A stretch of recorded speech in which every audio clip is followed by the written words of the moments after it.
Black Star Network is here. Hold no punches. I'm real revolutionary right now. Support this man, Black Media. He makes sure that our stories are told.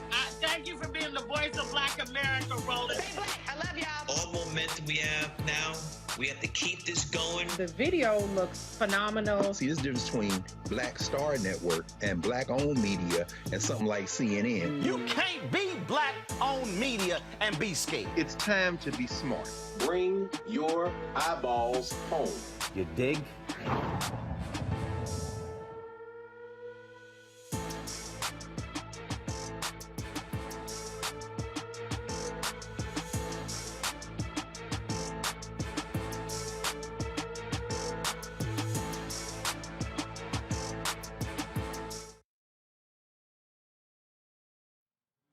Today is Friday, February 4th, 2022. Coming up on Roland Martin Unfiltered, streaming live on the Black Star Network. We are once again talking about killer cops in Minnesota.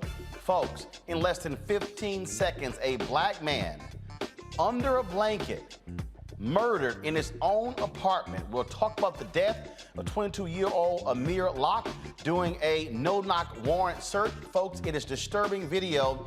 And folks in Minneapolis are demanding answers. We will talk with his parents, the attorney, the community activist, and attorney Nekima Armstrong about this shameful case. Folks, in Tennessee, a black woman is going to prison for 6 years for trying to vote. Really? We'll talk with the attorney and the founder of Free Harts about Pam Moses. Again, folks, unbelievable case out of Tennessee. Y'all remember that black Louisiana State Trooper who was a whistleblower revealed the pattern of misconduct and excessive force against black folks? Well, he ultimately was fired.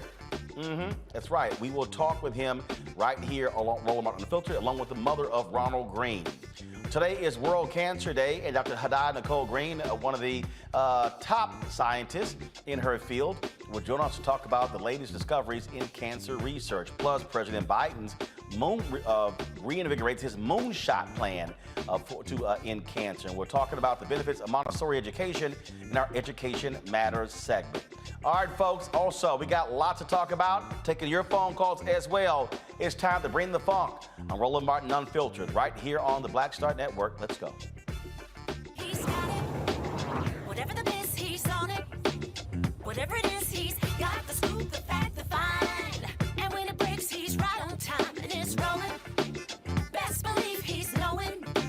Putting it down from sports to news to politics. With entertainment just for kicks, he's rolling. It's on go, roll, y'all. It's Roland Martin, yeah. Rolling with Roland now.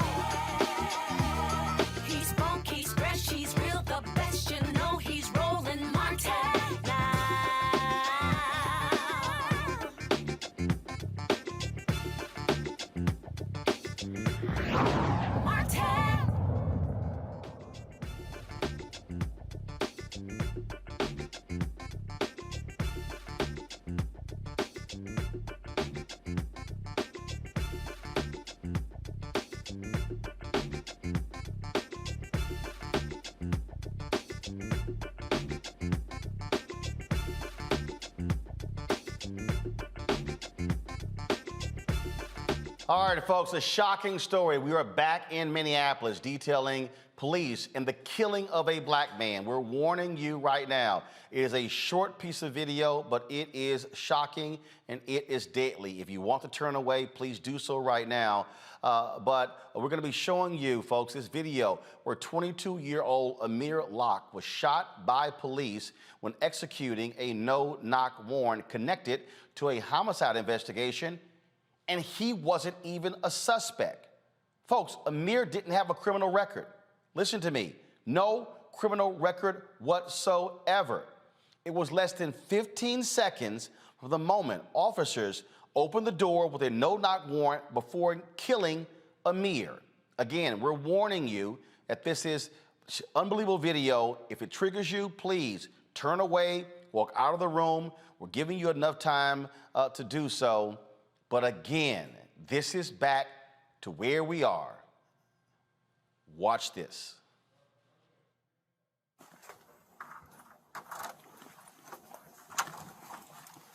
Please search for it! Please search for it! We see a drag! Hands! Get on the ground! Get on the fucking ground! The man is under a blanket. He's asleep.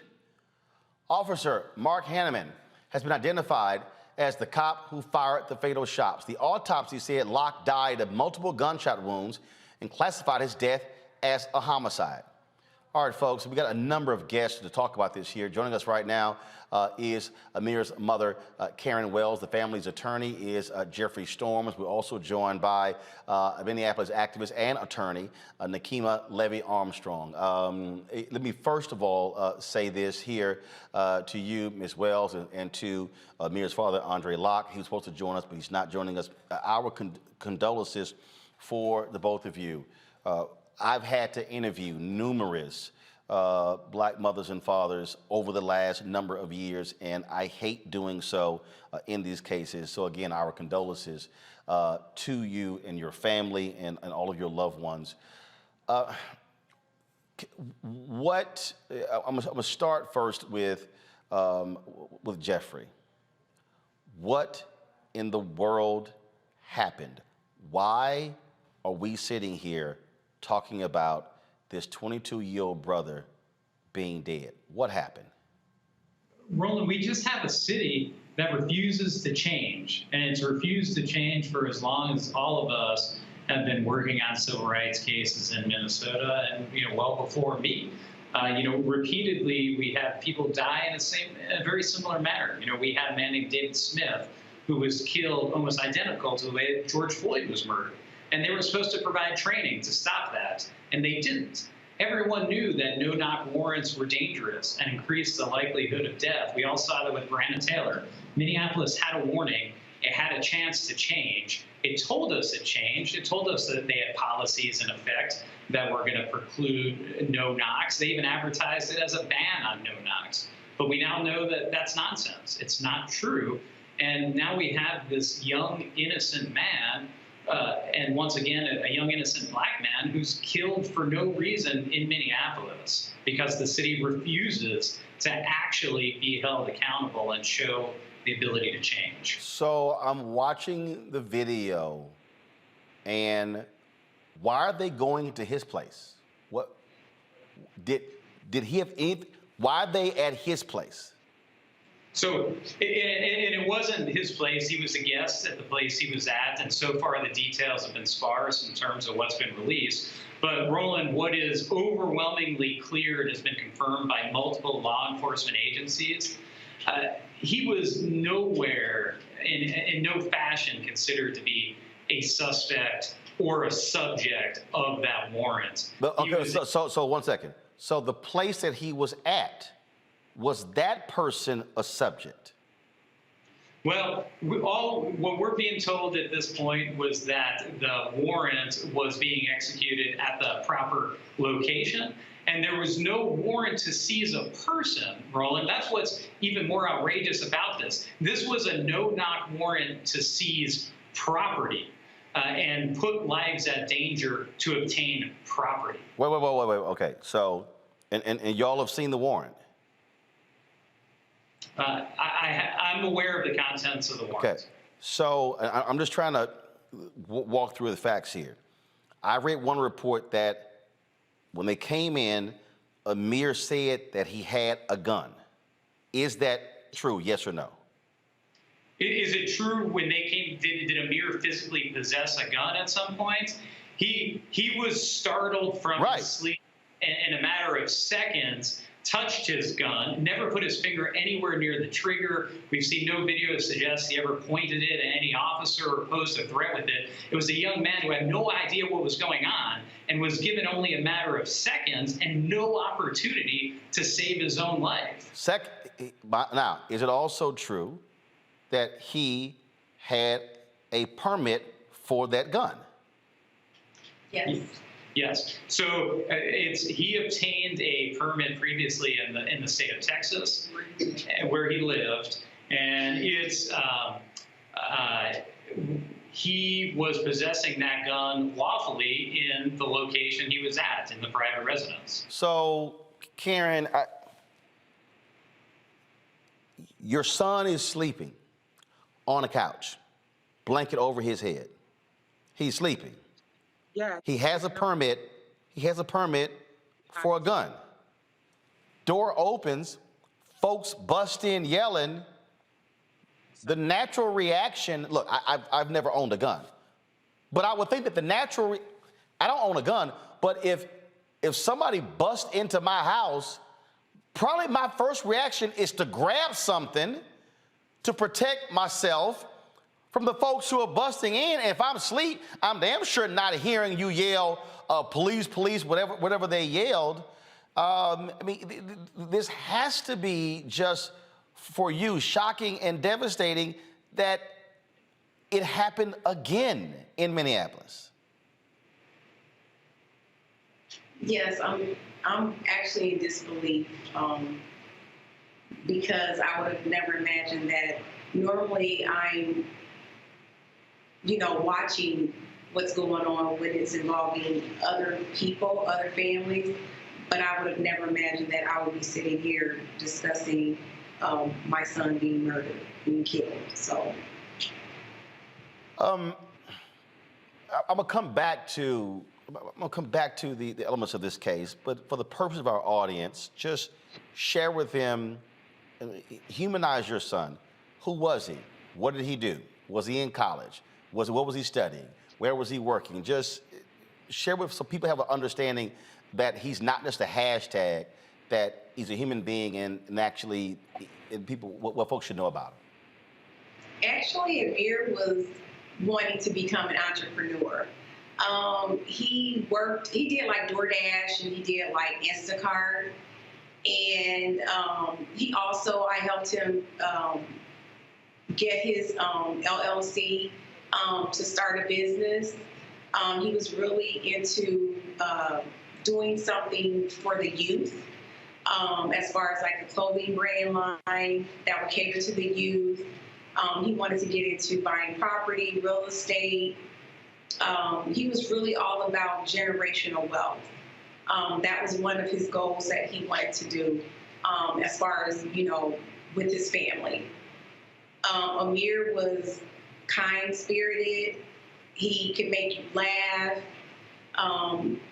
He was liked by and loved by practically everybody that came in contact with him. He was very respectful, well-mannered. He respected his elders because that's how we raised him and his older brother.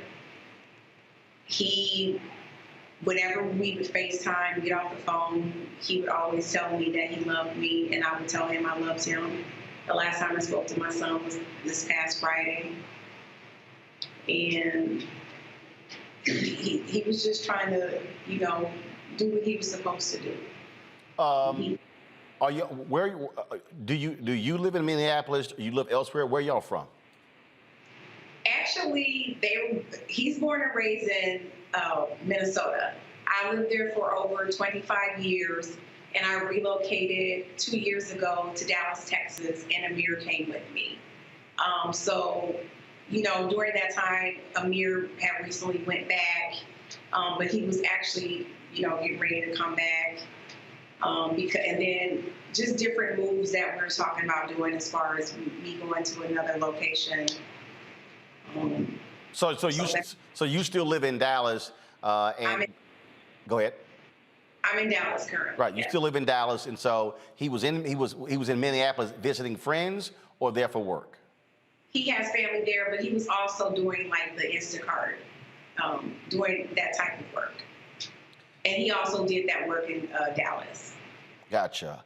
Folks, the police chief and the mayor held a news conference, and Nekima Armstrong, y'all are familiar with her. We've had her on the show numerous times when she was of course, leading the NAACP chapter there.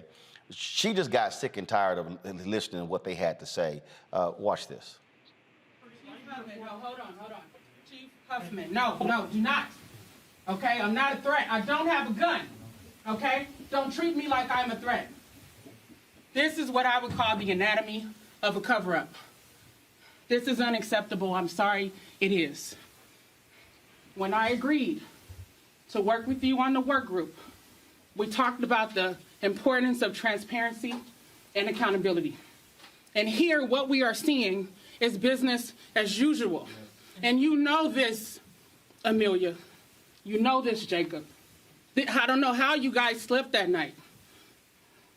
I couldn't sleep at night. Tears from a mother's perspective, thinking about what happened. I saw the picture of Amir. He looks like a boy. My son is 17 years old. He has slept on his friends' couches for sleepovers. So we cannot sit here and whitewash this and pretend that it's okay. You knew that I was not going to stand for police violence and a push for accountability, yet you asked me to be a part of the work group, and I knew what I thought I was signing up for. This isn't what I signed up for. I understand if you're not comfortable having me continue to co-chair, that's your prerogative. I signed up to help bring recommendations because we're tired of being killed. We're tired of the cover-ups. We're tired of the excuses. And to hide behind the St. Paul Police Department, the deadliest police force in the state of Minnesota, is unacceptable. You all had no business agreeing to carry out a warrant, and now you're claiming that's part of their investigation. You don't know. Well, why the hell did you all sign up to do this in the first place? There was a homicide that happened at 1-something in the morning on Hennepin Avenue. Someone was killed, and then the person drove away in a black SUV. They're still at large in Minneapolis, potentially a threat to residents. But you all go do something for St. Paul Police, and now you're trying to hide behind that decision. It's not acceptable. We are ready for change. When the people voted to re-elect you, Jacob, they not only showed that they wanted to see a new leader, right? Not saying you're not the person who got re-elected, you got re-elected. But what they were expecting is a new beginning. That's why they gave you more power and authority. So that is what we want to see as the residents of Minneapolis. We don't want to see cover-ups. We don't want to see whitewashing. People are asking very simple questions that have still not been answered. Amelia, you're saying you want to be the chief? Then act like it. Demonstrate integrity. Don't cover up for what those cops did. If they knew that the kid had a gun as he started waking up, say, drop your weapon. They didn't do that. One cop opened fire and took the life of a child who was trying to go back into his blanket. Any mom can see what happened there. So I can't tolerate the whitewashing. I'm sorry, y'all. We can't do this. Nekima joins us right now. Nekima, it's always good to have you. I hate to have you under these circumstances. You said in that video, Minneapolis was helping St. Paul. Explain that, folks, because Minneapolis and St. Paul are two different cities. Yes, they are. When this incident initially happened, the chief of the Minneapolis Police Department put out a statement saying that the Minneapolis Police Department was executing a warrant on behalf of the St. Paul Police Department as a part of a homicide investigation. And today, the St. Paul Police Department is now trying to cover their butts. They put out a statement claiming that they never asked the Minneapolis Police Department for a no-knock warrant. They said the Minneapolis Police Department insisted upon a no-knock warrant. And that's how all of this transpired. Interesting. Has there been any response from the Minneapolis police chief, the Minneapolis mayor, to what St. Paul said? Has the St. Paul mayor come out and said anything? There has been no response from the Minneapolis mayor, the St. Paul mayor, the Minneapolis police chief, or the St. Paul police chief. We still have a lot more questions than answers. From my perspective, it's very clear that a cover-up is at work, and they thought they were going to be able to get away with it because there was a young Black man in possession of a firearm. But thank God for the family of Amir Locke, who could give us information about the fact that he was licensed to carry a firearm, he had his conceal and carry permit, and he was well within his Second Amendment rights to have a firearm on his possession. You mentioned being a part of the work group. There were a lot of things that took place after the death of George Floyd, but there were other shootings prior to George Floyd. So were no-knock warrants banned? Were they stricken from the city of Minneapolis? What's the deal there? So in November of 2020, the Minneapolis Police Department and the mayor said that they had updated their no-knock warrant policy and essentially said that they were placing restrictions upon the use of no-knock warrants. Prior to that policy change, Minneapolis had conducted approximately 139 no-knock warrants in the city.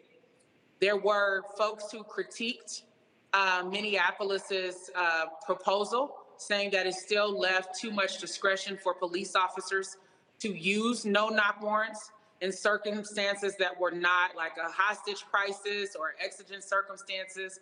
And we see that at play here. If there was a policy put in place in November of 2020 restricting the use of no-knock warrants, then why was it so easy for Minneapolis police officers to get a no-knock warrant in this situation? But again, they've tried to cover their tracks. They've tried to hide behind the St. Paul Police Department and the Bureau of Criminal Apprehension when they should be held accountable for providing information in this situation, and they should be held accountable for the police murder of Amir Locke. And I'm being very clear in calling this murder. Jeffrey, this is somewhat reminiscent of Louisville police, Breonna Taylor. Cops come storming in, no-knock warrant, her boyfriend in possession of a weapon, startled, shocked, begins to fire because one doesn't just sit there and think people are gonna bust their door down. This is why activists who people criticize when they say defund the police, and they're not talking about get rid of cops, so, although there are people who say abolish police departments. What people are saying is you have to make changes because Black folks are the ones who end up being killed by these actions. And you don't know what's on the other side of that particular door. These cops are trained to shoot to kill, and then, we'll just explain later. And watching that video is just a clear example of common sense says, if a person is sleeping in their domicile and somebody busts through the door, they're going to grab anything near them to protect them. And the way cops operate is if he reaches for, grabs a gun, or even, hell, if he grabbed a cell phone to call 911, in their mind, that looked like a gun, and they're justified in shooting and killing. Oh, you're right, Roland, because they're going to try to make this sound like this was a split-second decision, and it wasn't. This was the culmination of many deliberate decisions that when they applied for the warrant, when the warrant was granted, before it was executed, when they created the policies years ago, they had a number of deliberate steps that they could have taken to never have that officer there at that moment in time to then say, well, we're stuck making a split-second decision.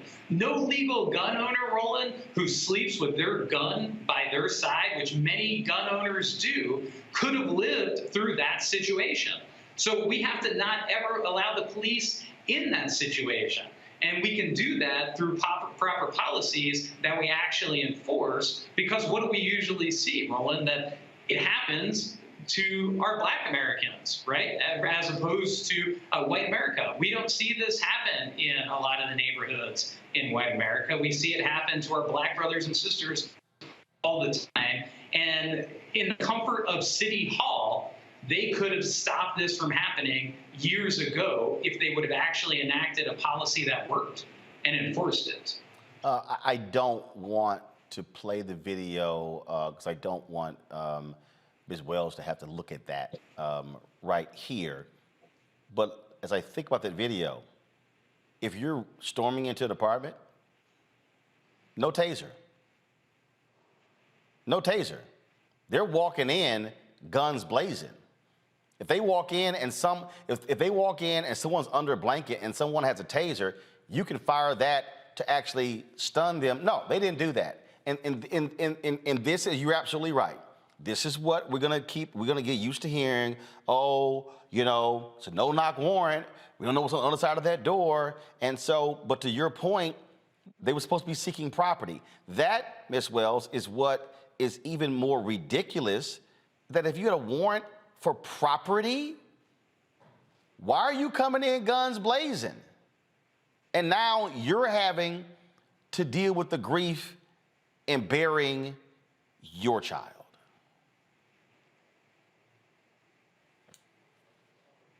I agree. Like I said, I'm still in disbelief.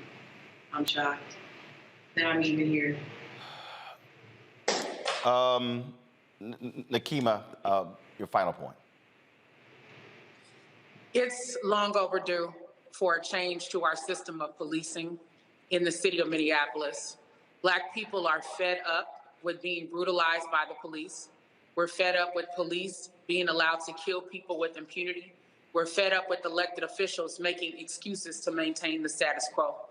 So we will continue to be vigilant, be out on the front lines, disrupting business as usual until we see the changes that we want to see. And we stand in solidarity with the family of Amir Locke, and we will do whatever it takes to get justice on his behalf. Nekima, we appreciate it. Thank you. Jeffrey, we appreciate it.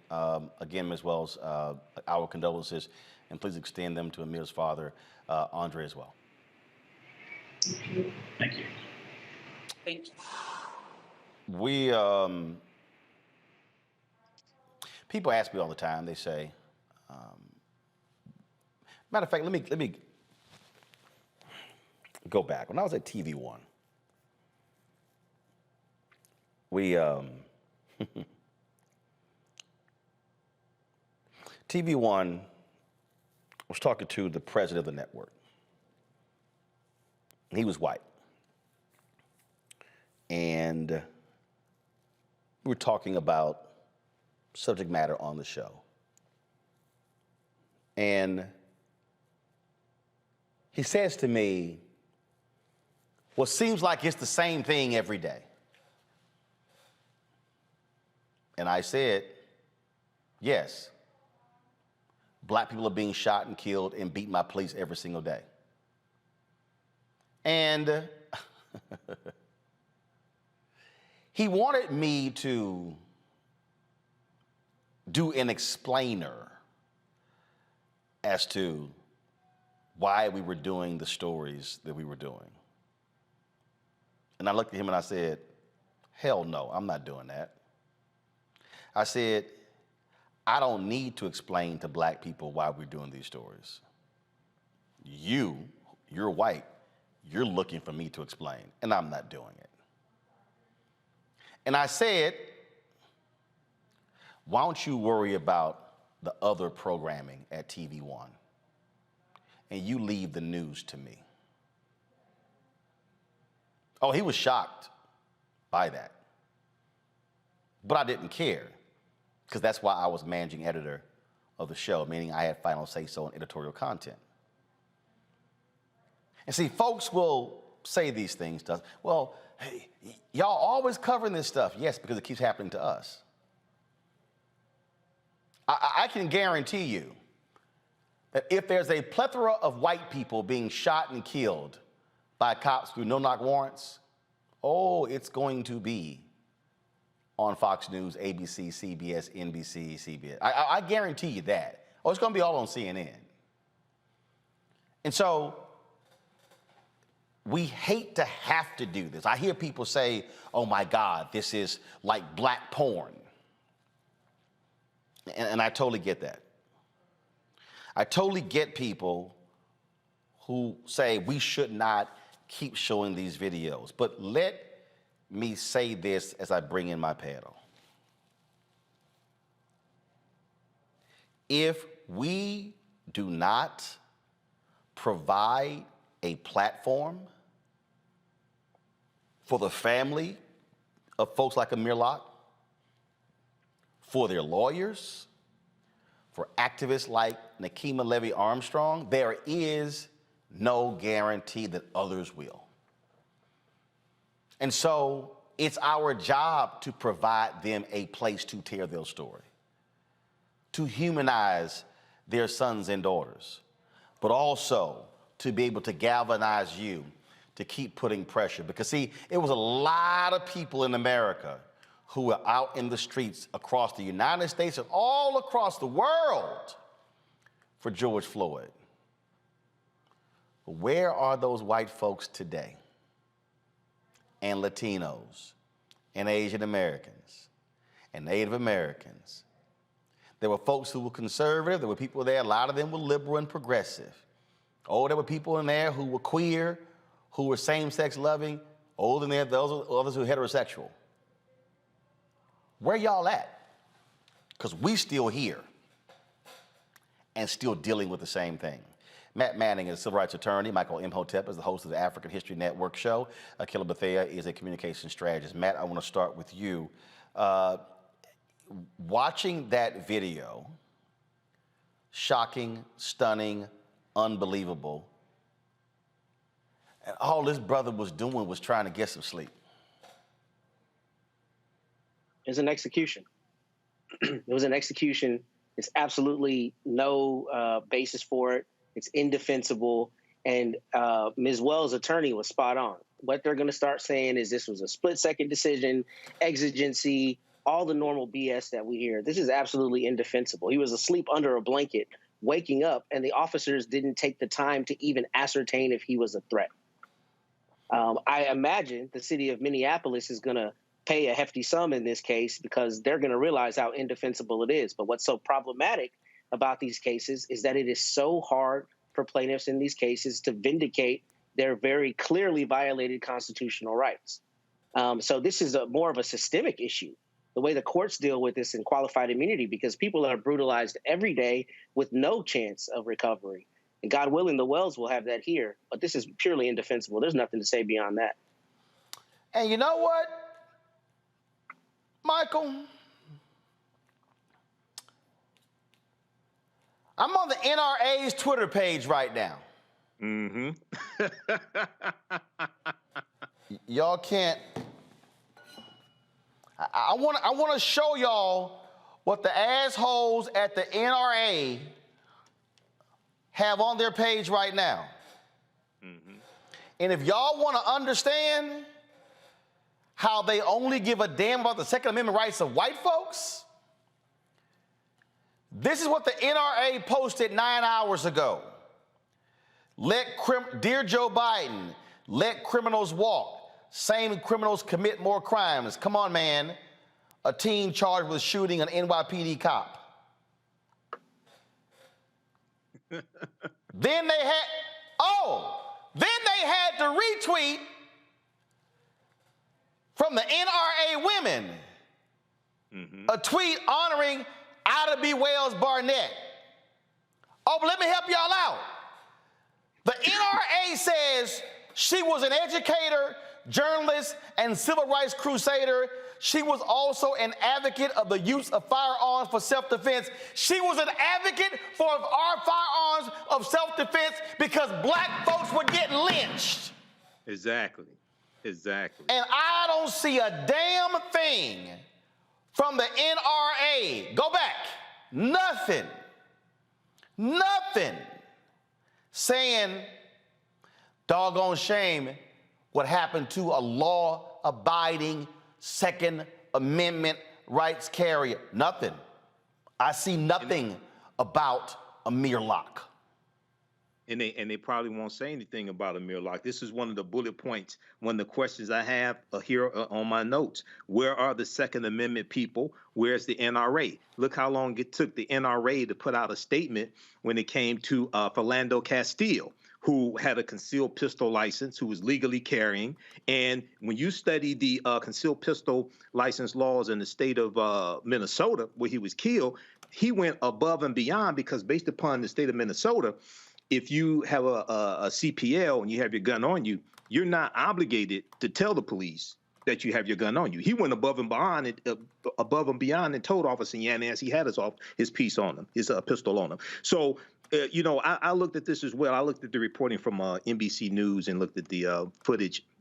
This looks like an execution, number one. Number two, then this calls into question, Roland. Okay, so one of the first things I noticed is that they used the key to enter into the apartment, okay? And when you and the reporting said that the officers chose to use a key. So I'm just wondering, okay, so why did they choose to use a key to enter? Number one. Number two, it's clear that Amir was under a blanket, probably asleep.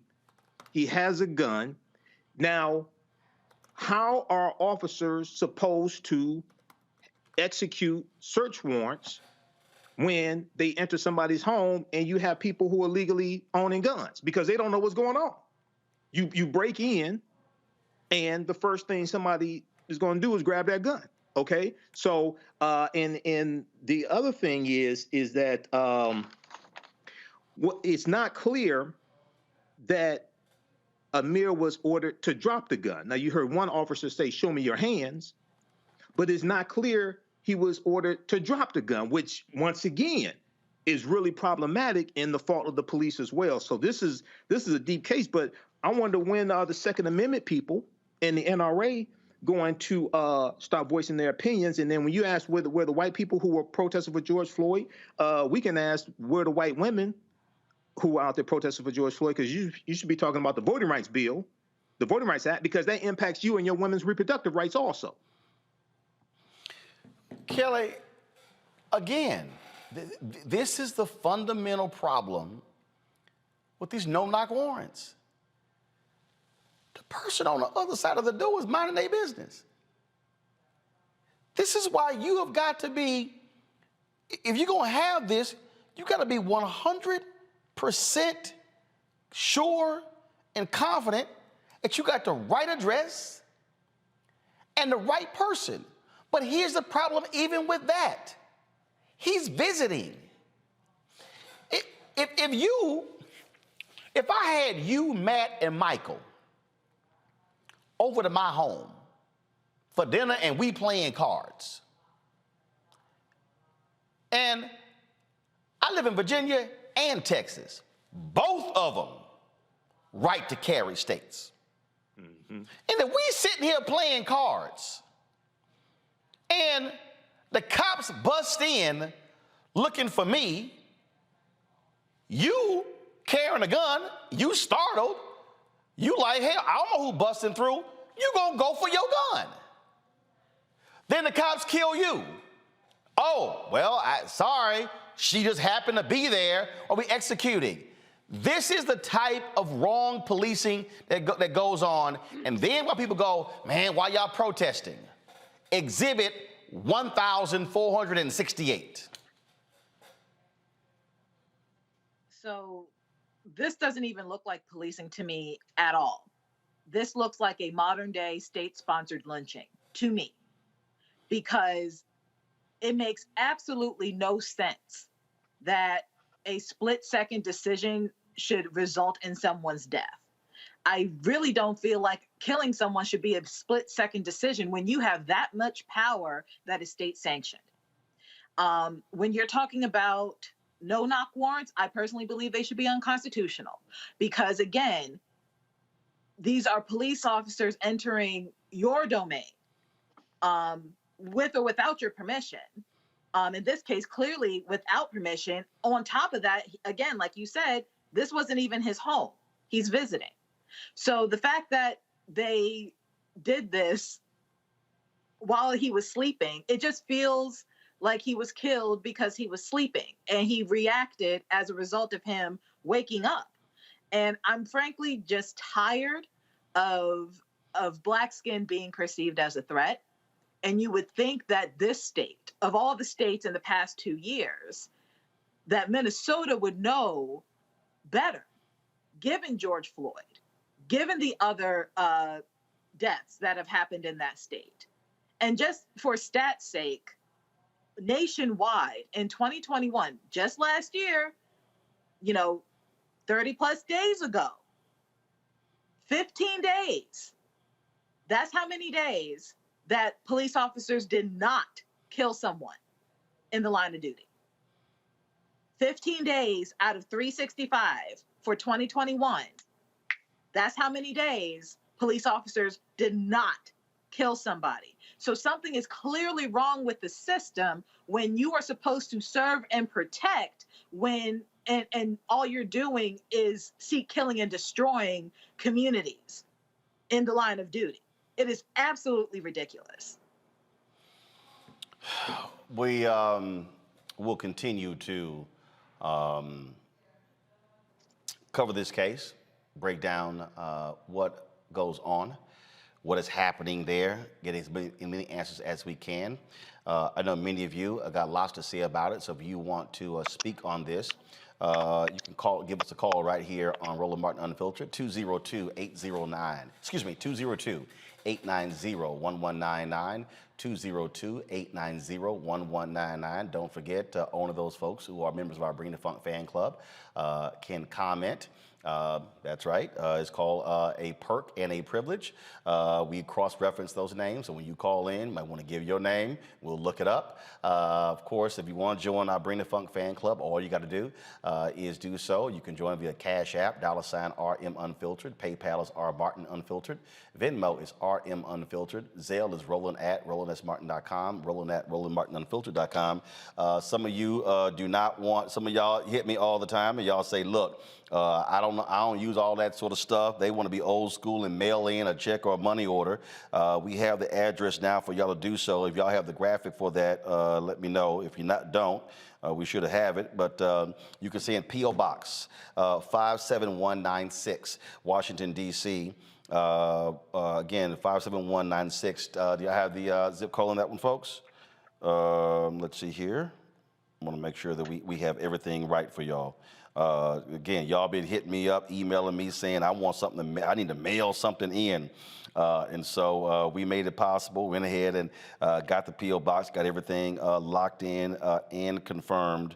So P.O. Box 57196, Washington D.C. 20037, 20037. All right, folks, got to go to a break. When we come back, we're going to talk about this unbelievable, shocking, pathetic, ridiculous case out of Tennessee where a Black woman is going to prison for 6 years for attempting to vote. This ain't the same story as a Black woman in Texas who got 5 years and they still trying to put the sister in prison. This is now in Tennessee. You're watching Roland Martin Unfiltered right here on the Black Star Network.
On the next Get Wealthy, why Black women are deeper in student loan debt than anyone else. I wanted to be the next Connie Chung. Nothing was going to get in my way. What was placed in front of me was a promissory note that said that, hey, if you sign this document, you can be able to achieve your dream, not really understanding the full foresight of what I was going to be experiencing right after college. Learn how you can turn it around and get wealthy in the process. Right here on Black Star Network with me, Deborah Owens, America's Wealth Coach, host of Get Wealthy.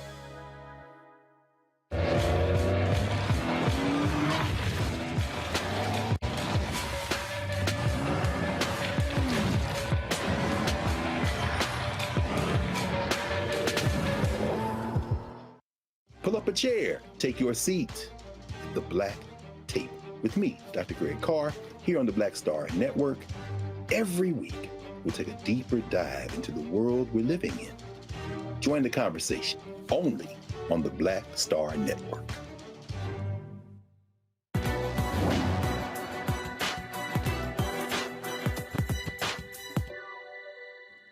Life is what your creator gave you for free. Style is what you do with it. Astronaut Mae Jemison.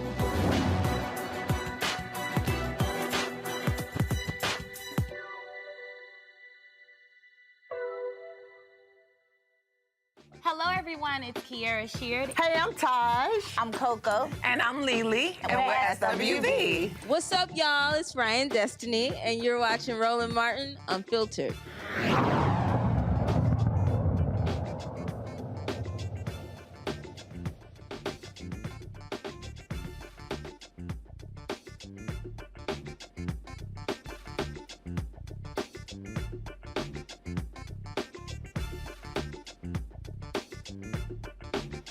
All right, folks, you know we've been covering the issue of voting in this country, and it is just utterly strange, I mean, in terms of what we've been dealing with.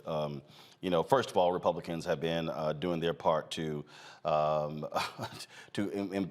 pass all these voter suppression bills, which we've been seeing lots of that happening. And one of the things in Tennessee, remember we covered the story where they were literally trying to criminalize folks who were registering those to vote? Yeah, okay. And that was being fought by civil rights organizations. Now we have this incredible story that is unbelievable, shocking, and ridiculous.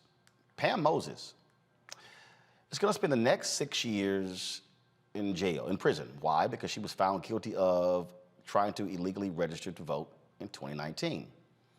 Now, folks, Moore was permanently deemed ineligible to vote in Tennessee because of her 2015 tampering with evidence conviction. But she only voted because of a mistake by the state's Department of Corrections. I know you may be saying, okay, this is wild, this is crazy, but we're gonna unpack this here with attorney Dr. Bide Anyanwu, hope I say that correctly, as well as activist Dawn Harrington, the executive director of Free Harts. Let's, okay, so that was a thread that I saw that was an unbelievable thread on Twitter where they laid out where a letter was even presented in court saying this was incorrect, this wasn't her fault. I mean, they laid out. Anybody who saw all these basic facts will conclude, yo, it was a basic mistake, folks screwed up. The woman shouldn't be going to prison. What the hell happened? What happened here?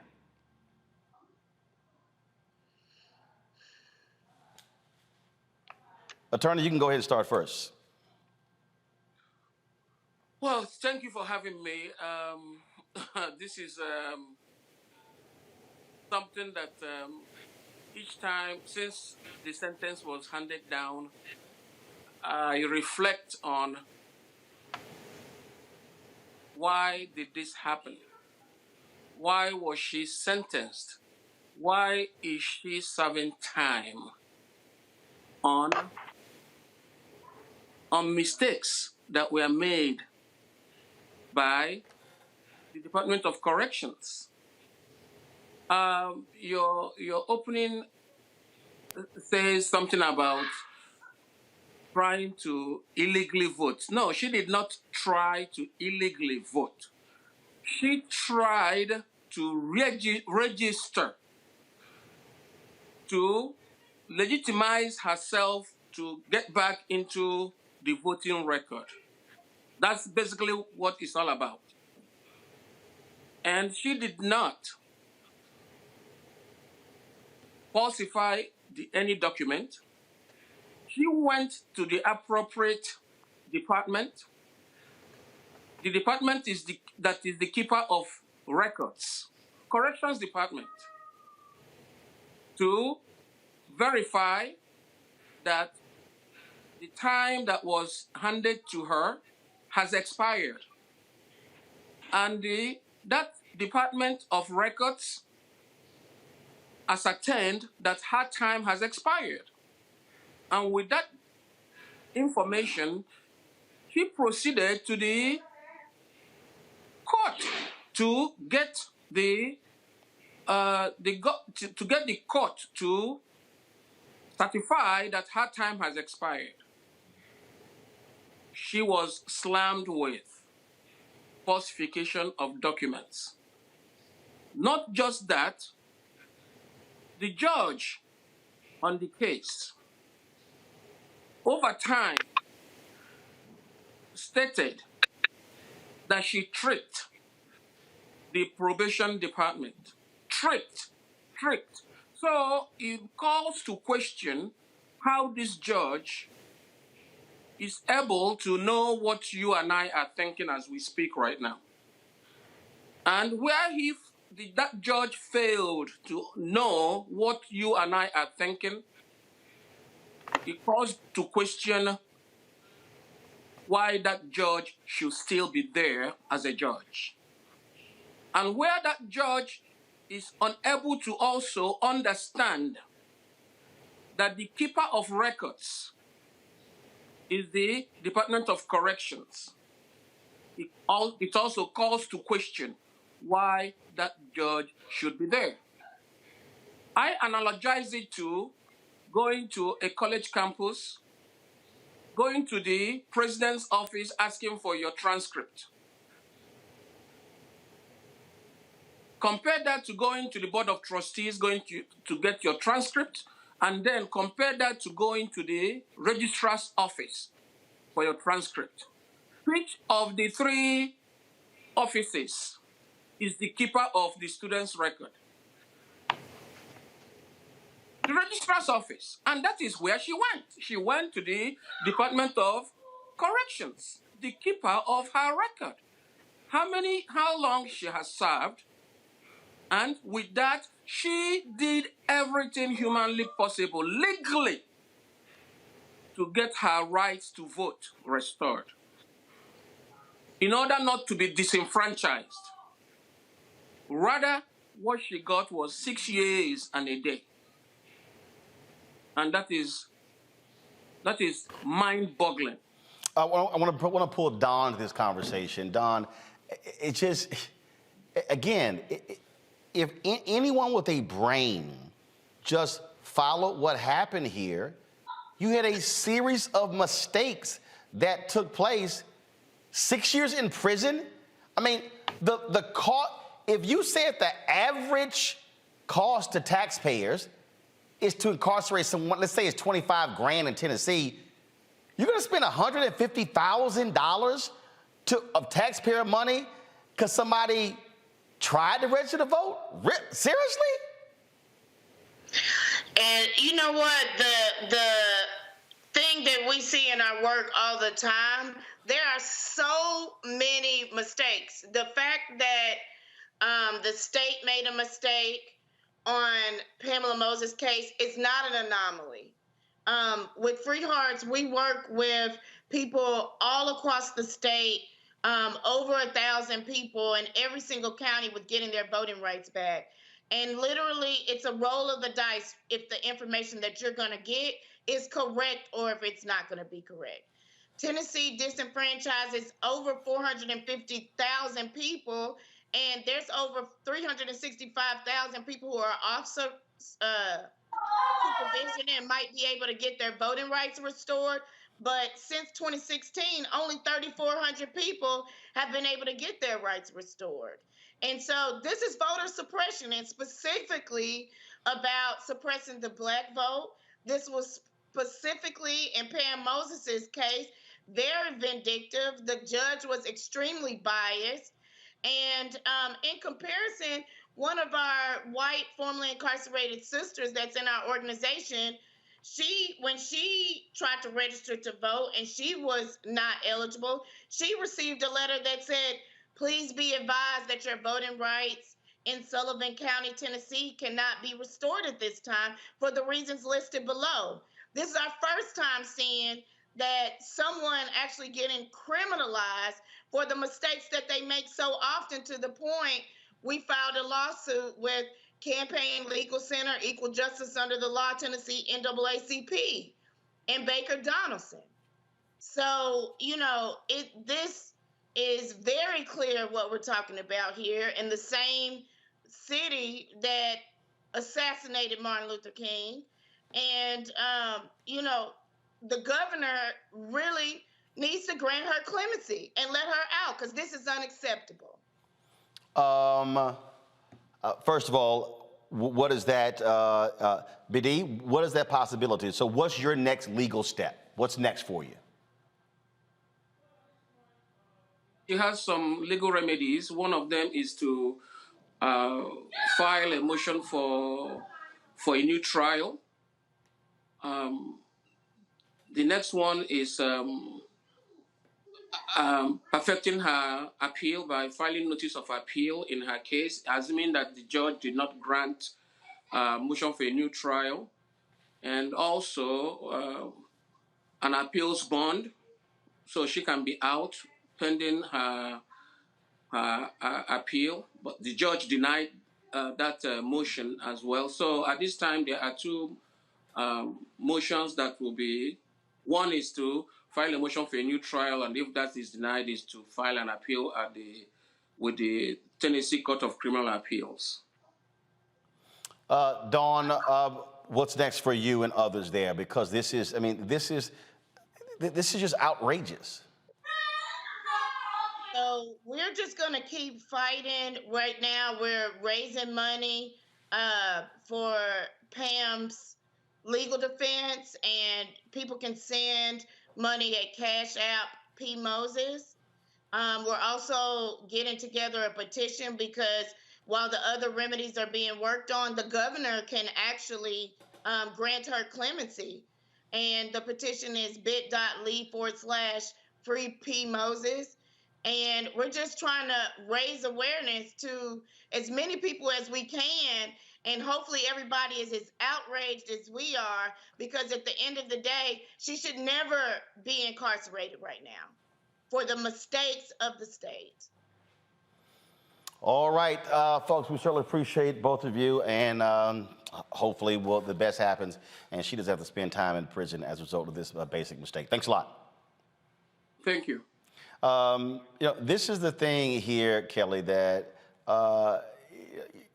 we're going to see this increase, especially with the Republican voter suppression bills that were passed. We're seeing the rejection of ballots in Georgia, in Texas, and places along those lines. And so it is going to happen.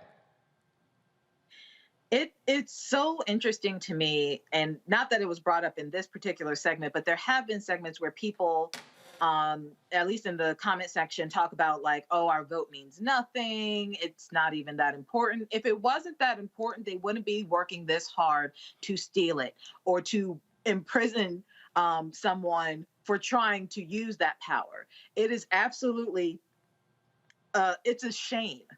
It is an absolute shame that our vote, which is so political, is tied to our humanity, such that when you are out of prison, yes, you are a convicted felon, but you are still a human being who is living in this country, who still has to pay taxes, who still has to contribute to society in an upstanding manner. And yet the one thing that gives you power in this country, they take that away. that's it. It's just inhumane. It is inhumane for you to tie our humanity to something so political and then take that away. Because in essence, when you take away our vote, at least in this country, you are taking away our humanity because we're no longer a person counted. So the fact that she did everything she could to make sure that her humanity counted, and the state said, no, it doesn't. As a matter of fact, you're so inhuman that we're going to put you in jail for 6 years and a day just to remind you how inhuman you are. Think about how insidious that is. It makes no sense whatsoever. Before I go to Michael and Matt, again, I want to give the phone number if you want to call in, folks, to weigh in on the stories we've covered thus far. Please do so. The number to call is 202-890-1199, 202-890-1199. And remember, if you're a member of the Bring the Funk fan club, you get to speak and share your thoughts with us. Matt, on this here, again, I mean, 6 years in prison? Really? Seriously? It's absurd. This is again, for attempting to vote. Yet you got white folks down in Florida who actually voted illegally for Donald Trump. You don't see, and then you got Glenn Youngkin's son who tried to vote twice in the wrong location in Virginia. It's just a basic mistake, and he's all good. Go ahead. Look, the word of the night is indefensible. That's all this is purely. And we know that if it were a white woman we were talking about, the outcome would be different. But the thing that boggles my mind about this case is that there were a number of steps where the state was not only wrong, but admitted to being wrong, and that those have a direct nexus to the mental state under which she was prosecuted. So for those people out there, when you're prosecuted under an offense, right, they usually have a mental state. Here she was prosecuted for, quote, knowingly seeking to vote fraudulently. The reason we know that's problematic is because the state had told her she could do it in a certified document.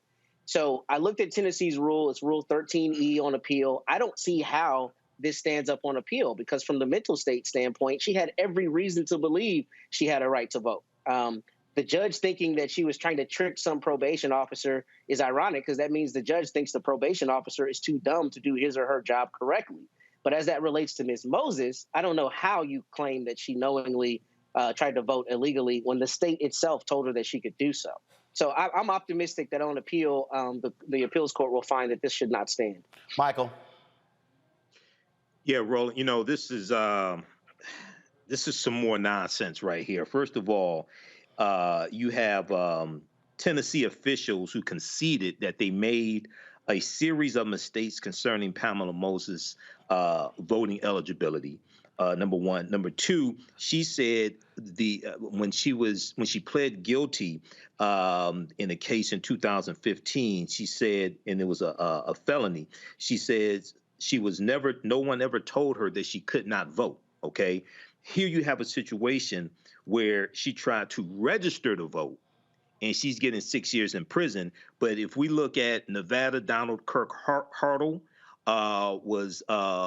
received probation when he tried to vote twice. Bruce Bartma and Robert Richard in Pennsylvania, they got caught voting twice as well. You've had cases where you had people like in Pennsylvania trying to vote for somebody who was dead, may have been a dead relative, something like that. And then in Ohio, Edward Snodgrass was jailed for just 3 days for voting twice. So we see a stark difference. We see almost like a death penalty when you have someone African American who tries to register to vote. She didn't vote. She tried to register to vote. Okay, and you have documented cases of white people, especially white men, voting for Trump twice, and they're getting a slap on the wrist. Okay, so hopefully she can win on appeal because this is wrong. And then you have Tennessee officials that admit they made mistakes. Yep. In this case also. Absolutely. I want to go to the phone lines. Gail Fordham from New York. Gail, what's on your mind?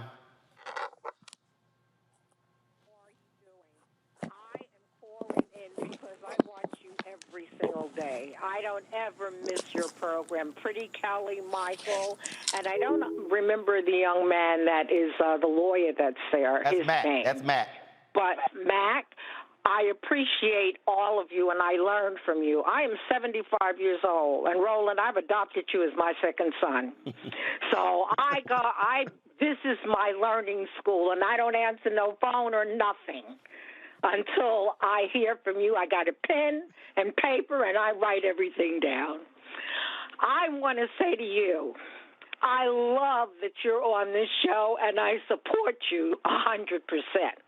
And as far as I'm concerned, I think what I really want to say is that everything that's happening, it is because of white fear. And I went back to school after I retired in 2009, and they called me the mom of the class, and we had a Black History class. And I was telling all of the students in the class, history's repeating itself. And this was in 2016. I said, nothing is happening now that has not happened when I was 15 and 16 years old. And right now, I remember reading the book by Bruce Wright called Black Robes, White Justice. That's just what's happening now. This whole judicial system needs to be torn down because as far as they're concerned, we're still their property. And until we realize that we were not supposed to be a part of that Constitution, and we've got to fight for it until the day we die. Hopefully, we will get it right so that your children and my son will have a chance. Because right now, we don't have a chance unless we fight. And everybody I meet, I tell them, you better vote. You got to vote. That's the only way I see that we have. And Kelly, you're absolutely right. 15 days, they shoot us in the back. Any way they can, they will take us out of here and use an excuse of fear. Because as far as we're concerned, we're a threat to them because they are a recessive gene. And I know you all know that. Gail Ford. And that's what I have to say. Gail, I appreciate you calling. Thank you so very much for watching. Thanks a lot. Okay. Bye-bye. All right, let's go to Chandra Woodley, also in New York. Hey, Chandra. Chandra, you on the air? Every day, I live with the deaths of so many black bodies murdered by police. Clifford Glover was 10 years old in 1973 in Queens, New York. My son was 6 years old. Ramali Graham, we just commemorated the 10th anniversary of his death, February 2nd, Groundhog's Day, my children's godson's birthday. And my heart is just so full. Going on to today, Amadou Diallo was killed by police February 1999, February 4th, today, the birthday of my daughter and godson. Trayvon Martin coming up February 26th, 10 years, my brother's birthday. Patrick Dorismond, March 16th coming up, 22 years, my son's birthday.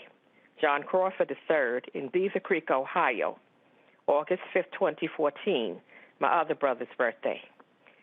Dante Wright was killed on my grandmother's 30th anniversary. And now today I hear about Amir Locke 2 days ago. This is just heartbreaking. And I live with it. I can't forget it. And I thank you for what you do. And I just want these families to know that they will live in my spirit and my heart until the day I die. And let's stop calling this stuff tragedies. They are not tragedies. They are travesties. And thank you.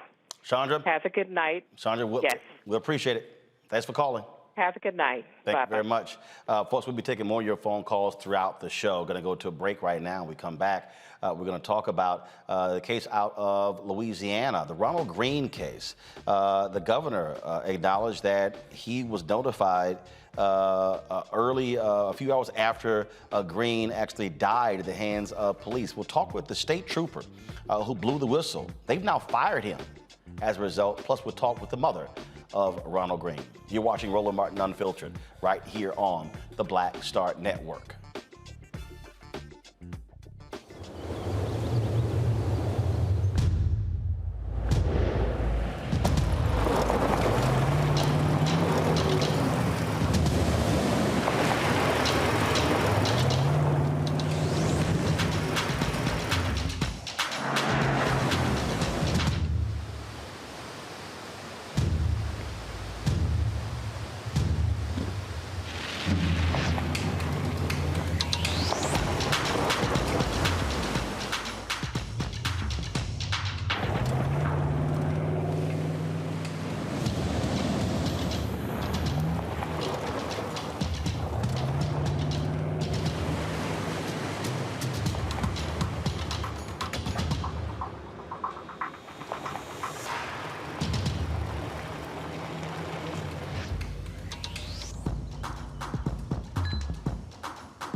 Hi, I'm Dr. Jackie Hood Martin, and I have a question for you. Ever feel as if your life is teetering and the weight and pressure of the world is consistently on your shoulders? Well, let me tell you, living a balanced life isn't easy. Join me each Tuesday on Black Star Network for a Balanced Life with Dr. Jackie.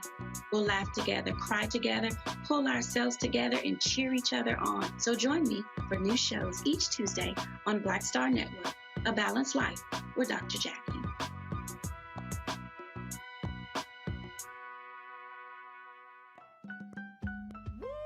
We're all impacted by the culture, whether we know it or not. From politics to music and entertainment, it's a huge part of our lives, and we're going to talk about it every day right here on The Culture with me, Faraji Muhammad, only on the Black Star Network.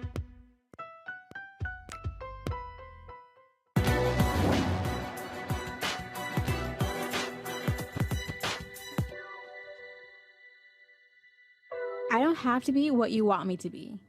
I'm free to be who I want to be. Boxing champion Muhammad Ali.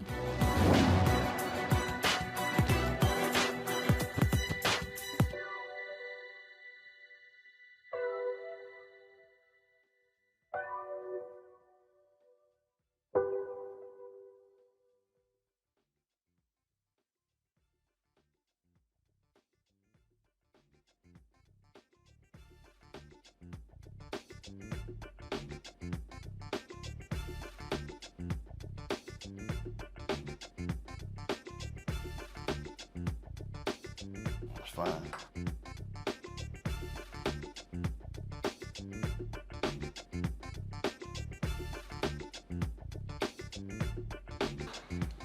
All right, folks, some breaking news out of North Carolina. Go to my computer, please. The North Carolina State Supreme Court, they have ruled unconstitutional the gerrymandered districts by Republicans set in that particular state.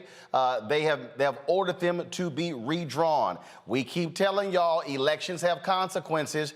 Democrats hold a 4-3 majority on the state Supreme Court. That is the only reason that this decision actually came down. Democrats are actually finding success all across the country, taking these Republican maps to the courts. And so again, in North Carolina, this is a piece right here is from the newspaper there again, where the Charlotte Observer, where the North Carolina Supreme Court, again, has ruled that the maps, gerrymandered maps, the Republicans did to decrease the representation of Democrats in Congress, including the black representation, have ruled those to be unconstitutional and must be redrawn. And so that breaking news coming out of North Carolina. Folks, let's talk about the story out of Louisiana. We've been discussing this for quite some time, and that is the case of Ronald Greene, the black man who died at the hands of police. A massive cover-up. The Louisiana State Troopers have been lying left and right about exactly what took place in that particular case. This week, the governor actually announced that he was made aware of Ronald Greene's death several hours after it happened, but he never talked about that on the campaign trail. Huh. Why is that? Joining us right now is the mother of Ronald Greene, Mona Harton. She's out of Florida. And also Carl Cavalier. He is the whistleblower from Houma, Louisiana. And we're going to hear about his case. Remember, they were trying to get him fired because he blew the whistle of misconduct. First, I want to start with you, Mona. There was a meeting yesterday. We were supposed to have you on yesterday, but y'all were in meetings taking place with the governor and others. And so what was the outcome? What was discussed in that meeting? The meeting that you're talking about from the governor? Yes, yeah. In terms of the meetings that y'all were involved in on yesterday. The day before. Sorry, day before. Was the governor. Yes. Okay. As far as that goes, that was nothing but something for him to stick his head up and just it was fake. It was so fraudulent. The fact that he said that there was no part. He took no part of what happened to my son at the very beginning. And it wasn't until we pushed buttons that he started rearing his head up. And the fact that he did, how he did, almost 3 years later, it's just to save his own neck. It doesn't matter who he throws under the bus at this point. Did he give you any indication that he is going to be more aggressive in demanding answers from Louisiana State Police? I'm sorry to interrupt. I've not spoke to anyone. And as far as being, other than the fact that they've been in investigation, that's all we've been told from the very beginning. And even at the very beginning, we weren't told anything. And if it wasn't for the fact that we have so many people behind the scenes that are willing to speak up, they're tired of what's going on, this wouldn't be made possible. I can't thank for all those that's been involved in this, because this needs to stop. This organized crime within the state of Louisiana, this has been going on for too long. And the sad part is it's not just my son, it's many more. You used the right phrase there, organized crime in this state.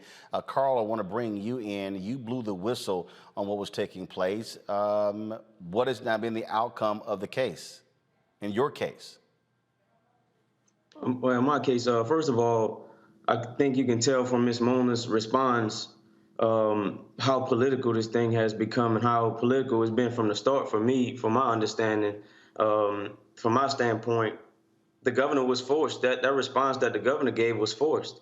It was forced on behalf of the Black Caucus, and that's not to say to pat the Black Caucus on their back, because my opinion is that this case got caught up into a political whirlwind, and it's still caught up in a political whirlwind on the end of the Black Caucus and the end of the governor, because throughout last year, you could see the Black members of the Black Caucus on a golf course with the governor the whole time. Ms. Mona, myself, and other people part of this case were screaming, hey, there's a cover-up, there's a cover-up, putting evidence out in the news, there's a cover-up, there's a cover-up. All of a sudden now, at this point, everyone is seem to be more involved now, seem to want to speak up and speak out about something now because of these text messages come forward about the governor. My thing is this, I don't understand why some members of the Black Caucus were so quick to jump out in front, of the governor, to the governor's defense, and saying that, hey, we need more evidence. We can't jump the gun on this. We need more evidence. That just screamed politics to me. And I understand, politics are necessary as far as, elections coming and then, the redistricting and gerrymandering. I get all that, but a man died at the end of the day. But to answer your question, what's going on with my situation is that I filed an appeal, so I have to go through the process of trying to get my job back, trying to seek, just some type of reparations for what they've done to me. So that's where I'm at with that. So you've been officially fired by the Louisiana State Troopers? That's correct. And you're filing the appeal to get your job back? That's correct. See, that's the thing there, Mona. I mean, the reality is, had Carl not come forward and blown the whistle, we wouldn't be here. They lied in terms of how your son died. They tried to cover it up. They tried to destroy evidence. And you know what? A big salute to everyone, Carl, all the others. The list goes on. And I'm sure if retaliating and the intimidation was rough for me. I could imagine how it is for fellas like Carl and all the others that have to work and walk amongst these crooks. How scary could that be? How evil to be among them. And the fact that they get away with so much undercover stuff. And they get away with it. For these whistleblowers to take that step forward, that's the bravest that I can't even imagine to live amongst that. But yet and still, they still do it. And it's because of these few that do. If they would correct all that needs to be corrected, as far as fixing, gutting up this evil organization from the top down and back up to the top, that's a start. Because there's a lot of people who would come forward. I have no doubt about that. They shouldn't have to be treated so. Because in the end, these are state-paid employees. They're state-paid. They get state-paid through taxpayers' dollars. But the killings, is that state condoned? Because there's so many. Carl, again, you have been quite outspoken. I'm sure you've talked privately with other law enforcement officers, whether they black or white. Are they just simply too afraid of saying something because they don't want to happen to them? What happened to you? That's exactly true. And the fact that state police knows that and they understand that. The last time I was on your show, I was just telling you that, I don't know what's going to happen next, but I know state police is going to try to dirty my name and discredit me as much as they can. Well, they're doing a poor job at it, but they still had the authority. They still had the position to fire me because they can do it if they want to. It's not right, but they can do it if they want. And I believe I'll get my job back on the back end. I'll win everything on the back end. But their whole goal is to make an example out of me. So they wouldn't have anyone coming behind me to speak up and speak out about what's going on. Because I say all the time, what I'm doing should be a trend. It should be easy for officers to speak up and speak out, but it's not like that. I think it's going to get like that in the future. I think we'll run into some different times here in the future, especially if we could continue getting the support from the public like I've been receiving from, random people around the country and different countries as well.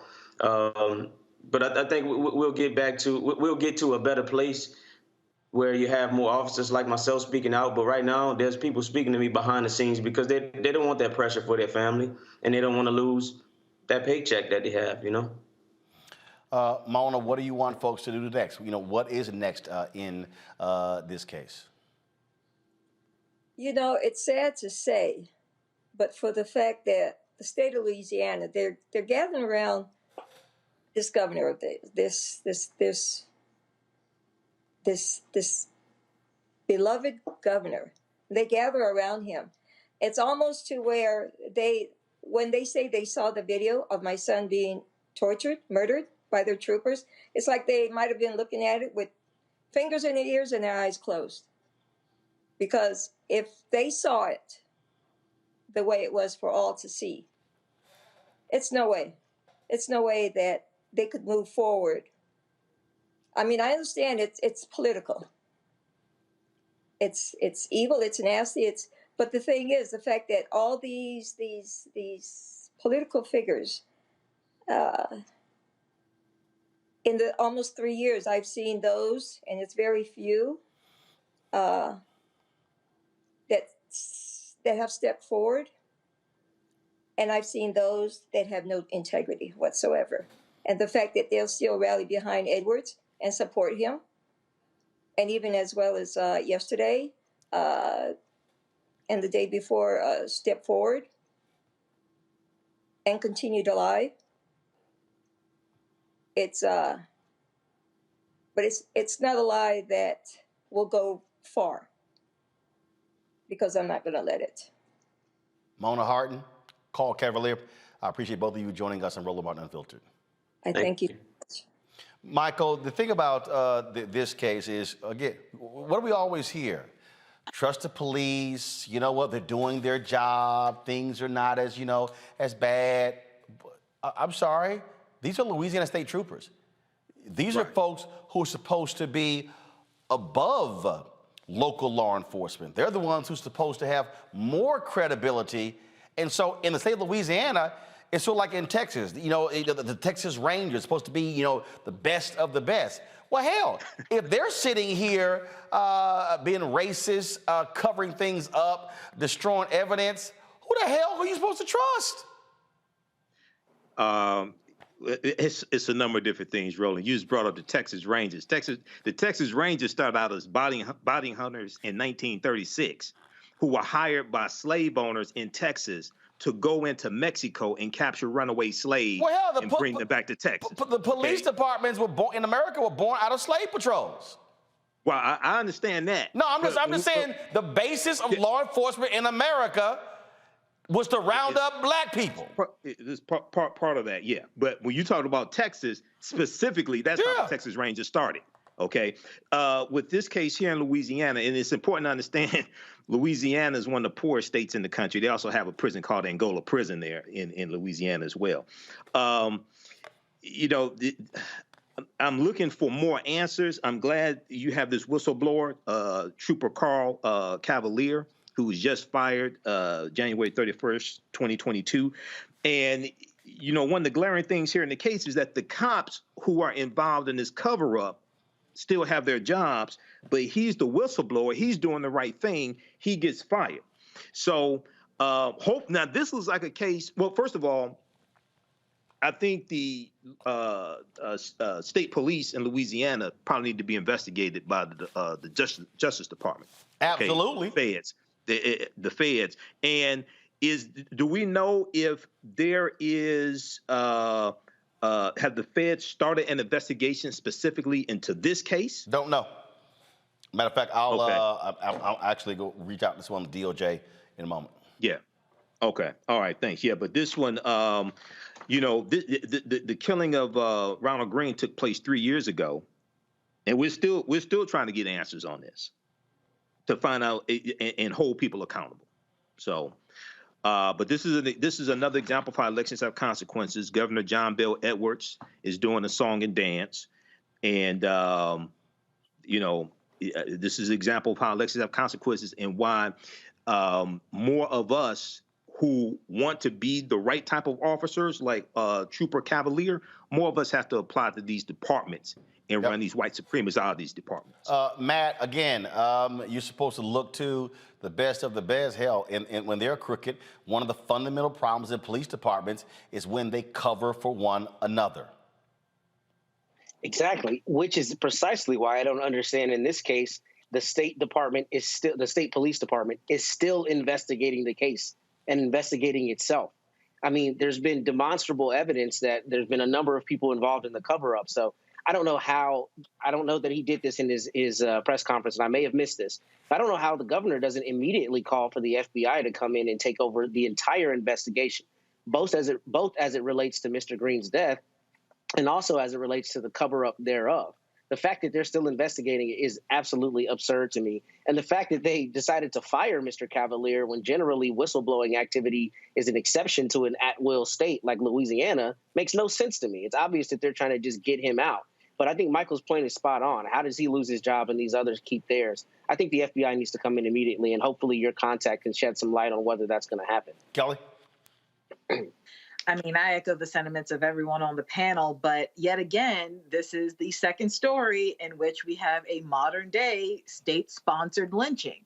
And I won't go into all of the details because I know we're pressed for time, but the fact of the matter is that they fired a whistleblower. And correct me if I'm wrong, I'm pretty sure we have, nationwide protections against whistleblowers, specifically when it comes to retaliation against whistleblowers. So the fact that they were so bold as to fire someone who was trying to do the right thing within their ranks just shows you just how much of a crook, such as Greene's mother just said, shows you just how much of a crook they are. For those who haven't already, I would encourage you to go online to look at the timeline of this cover-up, because it is extensive. It is extensive.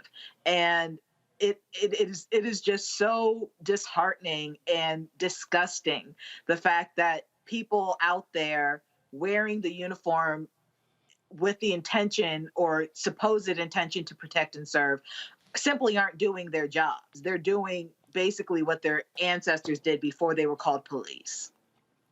To the phone lines, Otis Folks from New York. Otis, what's on your mind? Okay. Hello. Otis, you on the air? What's on your mind? Yes. Yes. Thank you for taking my call. I'm ex-law enforcement, and I've been through some of the things that, you know, other law enforcement, black law enforcement have been through on the job. I say, like Kaepernick, black law enforcement needs to take a knee. That's one thing. The other thing, qualified immunity should never be granted to a no-knock warrant. If you feel that you can do a no-knock warrant, you shouldn't need qualified immunity. They use this qualified immunity in so many cases, and it shouldn't be. And until we start hitting them in the pocket, they're not going to do anything. They're not going to stop. And there's so many things that, you know, they're getting away with. You know, I hear people saying stuff like it's political. No, it's not political. It's a crime. Until we start slapping liens, that might be through the common law, on the courts, on the judges, on these agencies, because you can't slap a lien on them. Well, I think the point that you're making, first of all, Otis, thanks for your phone call. The people have been saying that is that, that until police are personally liable, they're going to continue their reckless behavior. Yes, definitely. And what I'm saying is what needs to be done is liens need to be slapped on those insurance companies that insure them for qualified immunity. Well, but that's also why you have the argument that you also get rid of qualified immunity, which they don't want to get rid of because that is the protection. Otis, I appreciate it. Thanks for your phone call. I appreciate it. Thank you so very much. Let me go to Ray Fomby. Ray Fomby is in Georgia. Hey, Ray, what's on your mind? Ray?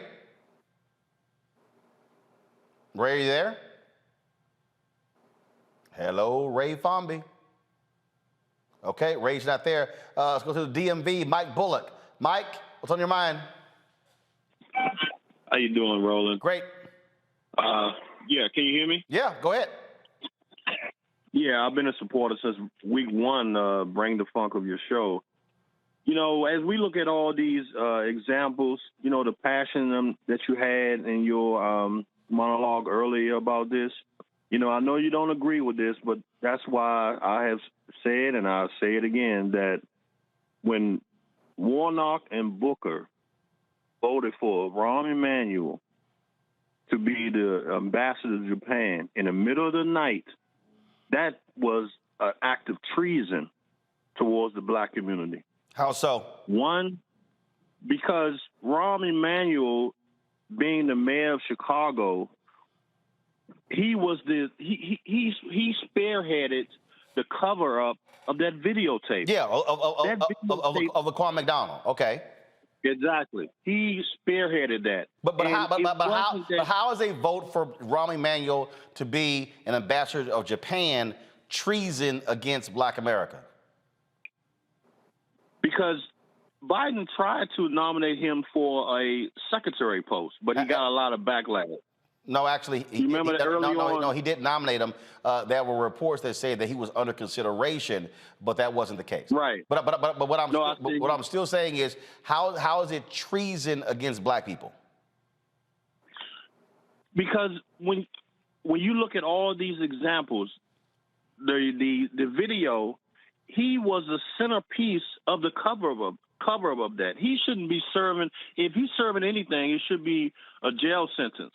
But here's the question. But there were other Republicans and Democrats who also voted for him. Why are you singling those two out?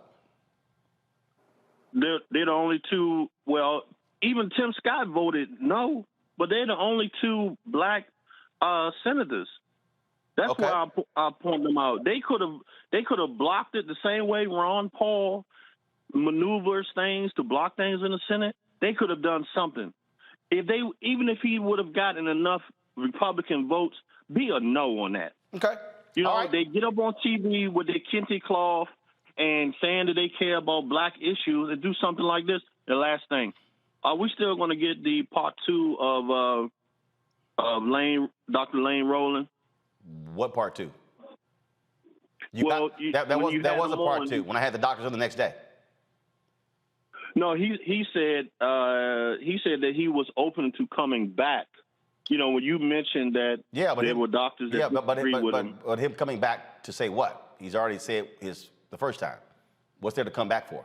Well, I think it would be it would add to the discussion if if he would be on with the doctors that disagree with him. I mean, that would be a healthy discussion, Roland, I think. Okay. I don't, but okay. I mean, he was on for the period of time, so he said all he had to say. So, well, you seldom say that black people are not a monolithic. Well, black. No, actually, no, I don't seldom say that. I actually say it. So we had him on. He shared his perspective. We had other doctors share their perspective, and we're gonna have other doctors on sharing their perspective. There you go. I understand. Okay, I appreciate it, Mike. Thanks a lot. Thank you. All right, last call, Trina Hodges from D.C. Hey, Trina, how you doing? Roland, hey, Roland, how you doing, sir? Doing great. Great. I'm calling in because I'm a supporter. I think what you're doing is absolutely phenomenal, is needed, and I'll ask and encourage everyone who's listening, please support Roland Martin Unfiltered. It's necessary. Black Star Network all day. I also want to talk about voting. More specifically, it's important to vote, but I would also encourage those who are listening to consider becoming poll workers because there's a big problem in a lot of urban cities, as we well know. We're coming out at about 18% when we're voting. That means 82% of us are not participating in the process. So I would encourage people to up our ante on the process of voting, but also consider becoming poll workers. A lot of people aren't familiar with the whole process of voting, and it is not merely filling out your ballot and sticking it in the machine and then it's counted. It is a whole process afterwards of counting, verifying, and going onto the canvassing board and so on and so forth. I know this because I formerly worked with a department that was like that in an urban city. And one of our biggest problems was having adequate support. We need people to come out who have expertise. You'll get a training session, but there are a lot of seniors that have committed themselves. Seniors are the largest group of people that actually vote. We need the young people to come out and vote, but we also need young people to be a part of the process. And if you have the time and you want to be a part of this process and you really, truly want to understand what's going on with voting and how it really operates, please get involved. And one other thing I'd like to say, do as Dr. Carr said and continue to support Roland Martin Unfiltered. Put them coins together. Make this station one of the best that ever existed. All right, we appreciate it. Trina Hodges, thanks a lot. Okay. Bye. Thank you very much. You know, on that point there, Matt, about being poll workers, look, my parents both will be 75 this year, and they've worked the polls for a very long time, even we were growing up. And unfortunately, you know, we saw this during COVID, that a lot of our poll workers are in their 60s, 70s, and 80s, and we do need younger folks and others. They've got my sister and her daughter, so yes, there's 3 generations of our family, you know, working the polls. I mean, that is a part of civic responsibility. I think Sister Trina's right. I think it is a part of civic responsibility. Thank you to your family for doing that. And I'd encourage everyone else, who has the capacity and the time to do that, particularly here in the state of Texas, as we know that some of the laws that have been passed have been around the activity that happens at the polls. So we need people to be fastidious about making sure there's not crazy things going on at the polls. We know there will be, but we want to make sure that people we trust and people that are really committed to good civic engagement will be at the polls. So if you have the capacity and the means, please do that. And Kelly, we also got to understand with these rules being changed, how they're also trying to target poll workers. You know what? Well, if they're going to say that polling observers can be more aggressive in doing so, we need more black folks to be poll observers. Absolutely. I actually wrote down, figure out how to do that in DC so I can make sure that come this election cycle, I will be able to do my part and do that. But the caller was absolutely right. And it goes back to my point about why your vote is so important. If it wasn't so important, they wouldn't be working this hard to take it away. You just broke the news about North Carolina overturning the gerrymandering. There's a reason for that. There's a reason why there are so many laws on the books within the past year and a half that have been so restrictive in their language against voting, specifically people of color, even more specifically, Black people voting. So if it wasn't so important, they wouldn't be fighting this hard to keep us out of the electoral process and the political process of this country. So please keep that in mind when you talk about registering to vote and renewing your registration to vote and making sure that everything is updated. Go to your local Board of Elections website. Make sure everything is, right and tight, P's and Q's, T's crossed, I's dotted, because we cannot afford to lose any more of our rights if we are still going to be considered citizens in this country. And Michael, look, midterm elections are taking place in November. Primaries are coming up soon. We better be real vigilant because people are going to be targeting Black precincts. Absolutely. They're going to be targeting Black precincts. They're going to be targeting Latino precincts. We have to understand, there have been, in about 2019, there were 1,700 fewer polling places. And this is a direct result of Shelby County versus Holder 2013 U.S. Supreme Court case that gutted Section 4 of the Voting Rights Act. So, yes, we need to become poll workers, and becoming a poll, voting is just one part of the political process. Becoming a poll worker, being on the voting boards, the county voting boards, things like this. The Republicans push that much more so than Democrats do. And and what's taking place right now with Steve Bannon encouraging people to get on school boards and encouraging people and you have Republicans encouraging people to be poll workers and things like this, they're getting entrenched to steal elections in 2022. So we have to be smarter than this and beat them at their own game. And this is life or death. This 2022 midterm election. And let me just wrap up with this. This is the first midterm election since an insurrection has happened since 1866. That was the year after the Civil War ended. So this is crucial. Indeed. All right, folks, got to go to a break. We come back. We're going to talk the continuing fight against cancer. We'll talk to Dr. Hadai Nicole Green next. We'll take more of your phone calls, folks. Give us a shout. Again, if you're Bring the Funk fan club member, you get to call in and weigh in with your thoughts. Pull the phone number up, please. It is 202-890-1199, 202-890-1199. And we'll take your phone calls after our next segment. And guess what? Y'all gonna have 60 seconds each so we can get to as many as you as possible. You're watching Roland Martin Unfiltered right here on the Black Star Network.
on the next Get Wealthy, why Black women are deeper in student loan debt than anyone else. I wanted to be the next Connie Chung. Nothing was going to get in my way. What was placed in front of me was a promissory note that said that, hey, if you sign this document, you can be able to achieve your dream, not really understanding the full foresight of what I was going to be experiencing right after college. Learn how you can turn it around and get wealthy in the process. Right here on Black Star Network with me, Deborah Owens, America's Wealth Coach, host of Get Wealthy.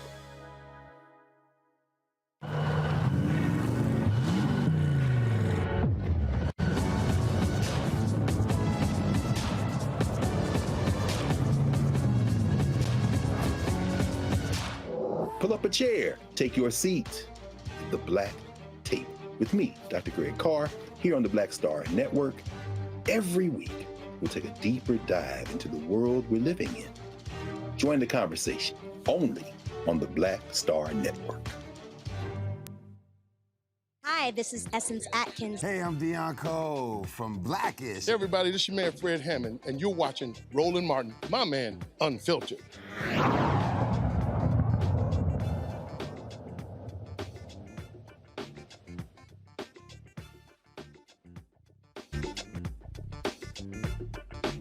All right, folks, today is World Cancer Day, a global initiative to educate and raise awareness about the disease and reduce preventable deaths. According to the World Health Organization, in 2020, cancer accounts for 10 million deaths worldwide. President Joe Biden reinvigorated his moonshot proposal when it comes to cutting cancer deaths in half. And so, joining us right now is Dr. Hadaya Nicole Green. That's what I said. I'm glad you ain't got that big old ass Delta pen you had on the other night. My Lord, y'all, she had a billboard on. Before we go there, I just want to take a moment to thank you and tell you a couple of things. What you want? Because when you had me on in 2015, when I first got the VA grant for $1 million for my research, that launched my career. And after that, the awards came rolling in from Ebony Power 100, the Root 100, to USA Today naming me as one of the 100 most inspiring women of the century, along with Eleanor Roosevelt and Rosa Parks. And I know you weren't in the lab with me, but you using your platform, your show at that time, to elevate the work that I'm doing made a huge difference, because scientists like me are usually hidden figures. And because of you, I am not a hidden figure. And I just want to publicly say thank you. And I know we have our friendship and we laugh and joke, but I didn't take that opportunity last time I was on. And I just want to say that this time. I just want to tell you how much I appreciate you always looking out for me and having my back and making sure that, you know, we keep our friendship intact. So I just want to publicly say thank you for your support, encouragement, and for using your platform to elevate the work that I'm doing. Well, I appreciate that. It's always, of course, important for us to use our platforms to do so. And I'm sure one day at your wedding, I'll be saying congratulations to farmersonly.com. Y'all, it's an inside joke. You know, I had to go ahead and crack on you on that one. So, y'all, we always joke. I try to be nice. Oh, no, come on now. You know I was going to bring up the farmersonly.com. Don't even try it. You know this. So let me say, for the inside joke, if you want to help a sister out. She was talking about how I was struggling dating, and she's like, I'm just a country girl. I was like, yo, farmersonly.com, hook a country girl up. You finished? Are you done? Oh, you know I had to mess with you. All right. We're trying to talk about saving cancer patients. I am single, but my personal life is my personal life. Anybody interested, call Roland and get This is a full-service show. It's a full-service show. Y'all call me. I'm going to run a background check. Just letting y'all know. Good. I know people. Go ahead. All right, let's talk about President Biden this week. Brought back his moonshot cancer idea. Your thoughts about that? Okay, so I think the Cancer Moonshot Initiative is amazing. If we could put a man on the moon, surely we should be able to cure cancer. Having 9-10 million people a year die from cancer worldwide when we have the best technology, we have the most state-of-the-art equipment, we are at the forefront of everything from cars to cell phones, why shouldn't we cure cancer? So I think the Moonshot Initiative is noteworthy. My caution, my reservation, my lack of enthusiasm exists, and I would retract the word caution and say my lack of enthusiasm exists because the first time when the Moonshot was launched, I was so excited thinking, okay, when President Nixon in 1942 declared the war on cancer and started the National Cancer Institute, they had the same moonshot. They just didn't call it the Cancer Moonshot Initiative. So when President Obama put now President Biden in the position to oversee eradicating cancer, and it's not, I can't say, I'm not pointing fingers or blaming anything, but we already had a National Cancer Institute. And the same experts that have been using chemotherapy and radiation as the standard of care, those same experts were hired and solicited to bring forth this Cancer Moonshot Initiative. Well, they added immunotherapy, but it's still the same inside-the-box thinking that still causes nearly 9 million people a year to die from cancer because that technology, that approach is limited. And I'm not saying it doesn't work for some cancers because it's very effective for early stage cancers, which is why early detection is important. It can save your life. If you get diagnosed with stage 1, stage 2 breast or prostate cancer, the current treatments that are available, you can go on to live another 20 or 30 years and die from something else.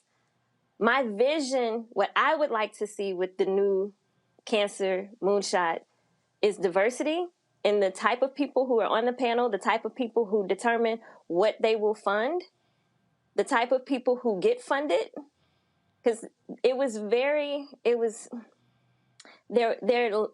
a serious lack of diversity the last time the Moonshot was launched. Mm-hmm. And there wasn't representation from HBCUs almost at all, or the African American community. There was very little diversity at all. But to take the same people, and not that the people at the National Cancer Institute aren't doing the best they know, but if you use the same box to address the same problem, you're gonna get the same outcome. So unless they bring in fresh thought, fresh ideas that's outside of what we've already been doing, we're going to get the same outcome. And since your show, I've been fundraising through my nonprofit, the Ora Lee Smith Cancer Research Foundation, to help offset the disparities that African American scientists faced in getting research funded. It's not just me. It's literally a national problem that was brought out in the forefront during the Black Lives Matter movement by the head of the National Institutes of Health. There is a documented disparity in the funding of African American scientists. So the Moonshot should be able to address that, especially for the technology I've developed that has already demonstrated complete elimination of human cancer after one treatment over the course of 15 days with no observable side effects, no chemotherapy, no radiation, and no surgery. So we have already developed technology, and we're moving into clinical trials with limited funding when there are people who have technology or treatments that aren't as effective that get funding. There is a huge disparity in funding. So like you, starting your own show, I started my own nonprofit so that I can allow people who feel as passionately about curing cancer as I do to fund my research without having to wait on everybody else to do something that we literally could do. How much? So your goal was what? 30 million? Yes. And where are you now? Sadly, Roland, I'm at 2 million. And that's a good thing and a bad thing. Because there have only been, before the Black Lives Matter movement, there were only 12 other African-American tech startup founders that raised $2 million or more. So I made history getting to this $2 million point, but it's still sad because we can't get started. It's not enough to start. And people always think, oh, I thought the celebrities were going to donate. I thought you would get government funding. And what about grants? And what about this? And the frustration is the people who get diagnosed with cancer, they come, can you help me? Can you take me in the back of the lab? We don't have the money to do an official, legitimate clinical trial. Mm-hmm. So it's not that people don't know about what I'm doing. People assume that other people are going to fund me, and they don't take the time to go to auralead.org and simply donate and become a monthly donor. And explain to people, as best that you can in layman's terms, your research and what it has been able to accomplish. And then I'm going to go to questions from Michael, Kelly, and Matt. Go. Okay, so my research in layman's terms is I'm zapping cancer. I'm using some new technology that causes us to be able to heat up that local area with lasers and extremely T9C tiny particles that allow us to provide a local killing of cancer at the site of the tumor. After one treatment, we've demonstrated, published in peer-reviewed journal, been funded by the Department of Veteran Affairs, we can kill cancer, human cancer, in mice. How'd I do, Roland?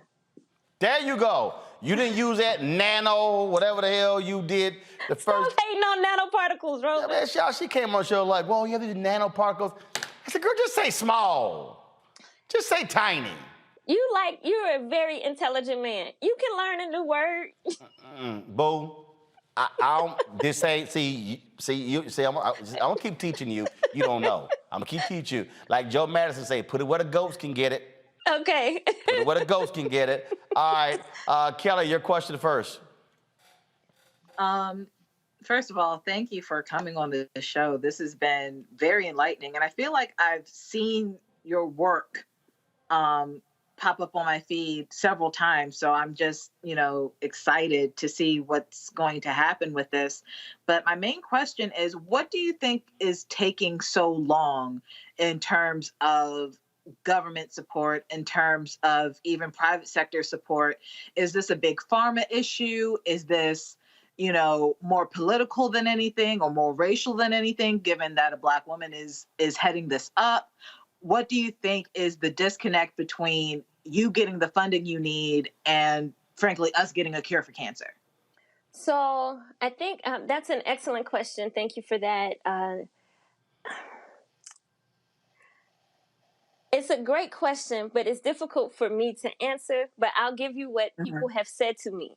People have literally said to me, if I were a white man, I would have had more funding than I knew what to do with.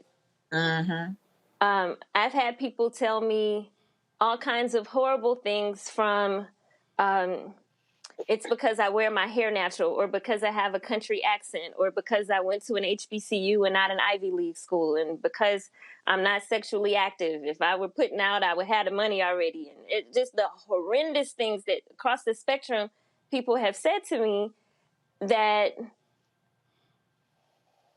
may have some truth to them.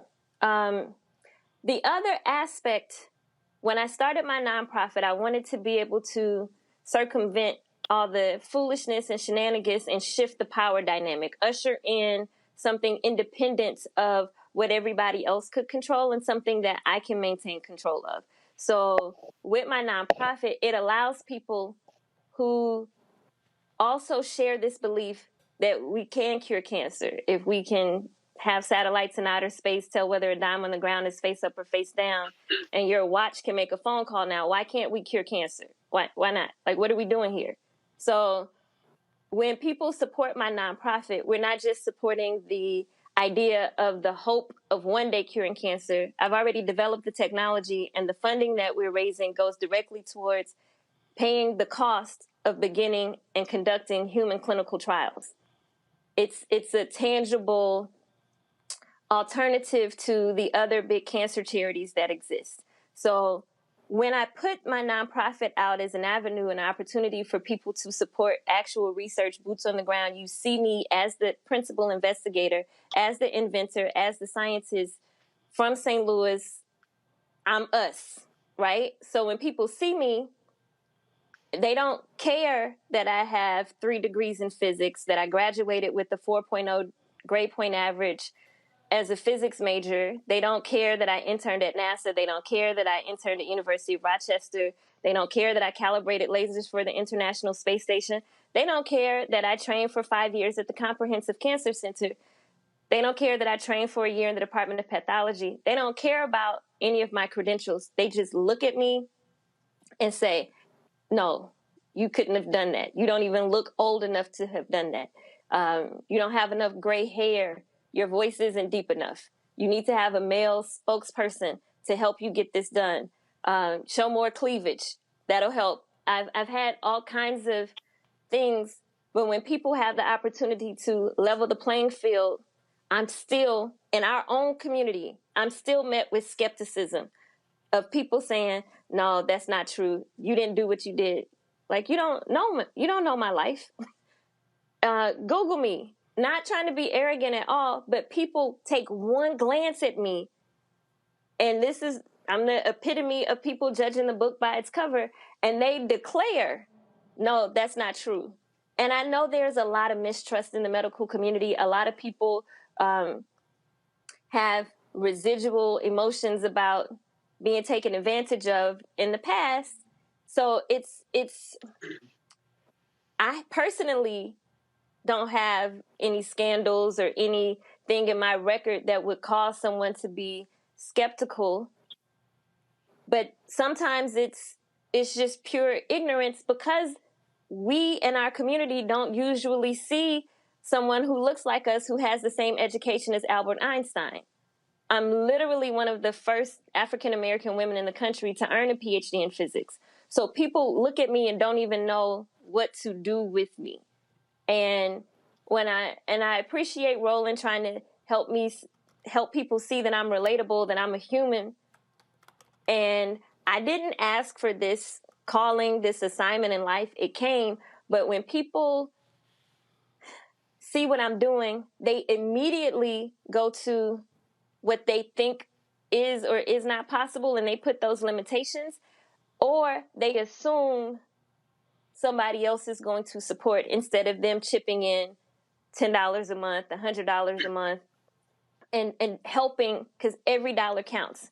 When I was on Roland Martin in 2016, we put the call to action out, and he posted that interview on his Facebook, and it had more than 14 million views. I'm not saying that to brag, but if every person who saw that and made comments and suggested that I ask Oprah and Tyler Perry, if I had $1 for everybody who saw that video and took time to write in and make suggestions, I would have had the money to do at least the first 5 or 10 patients in humans.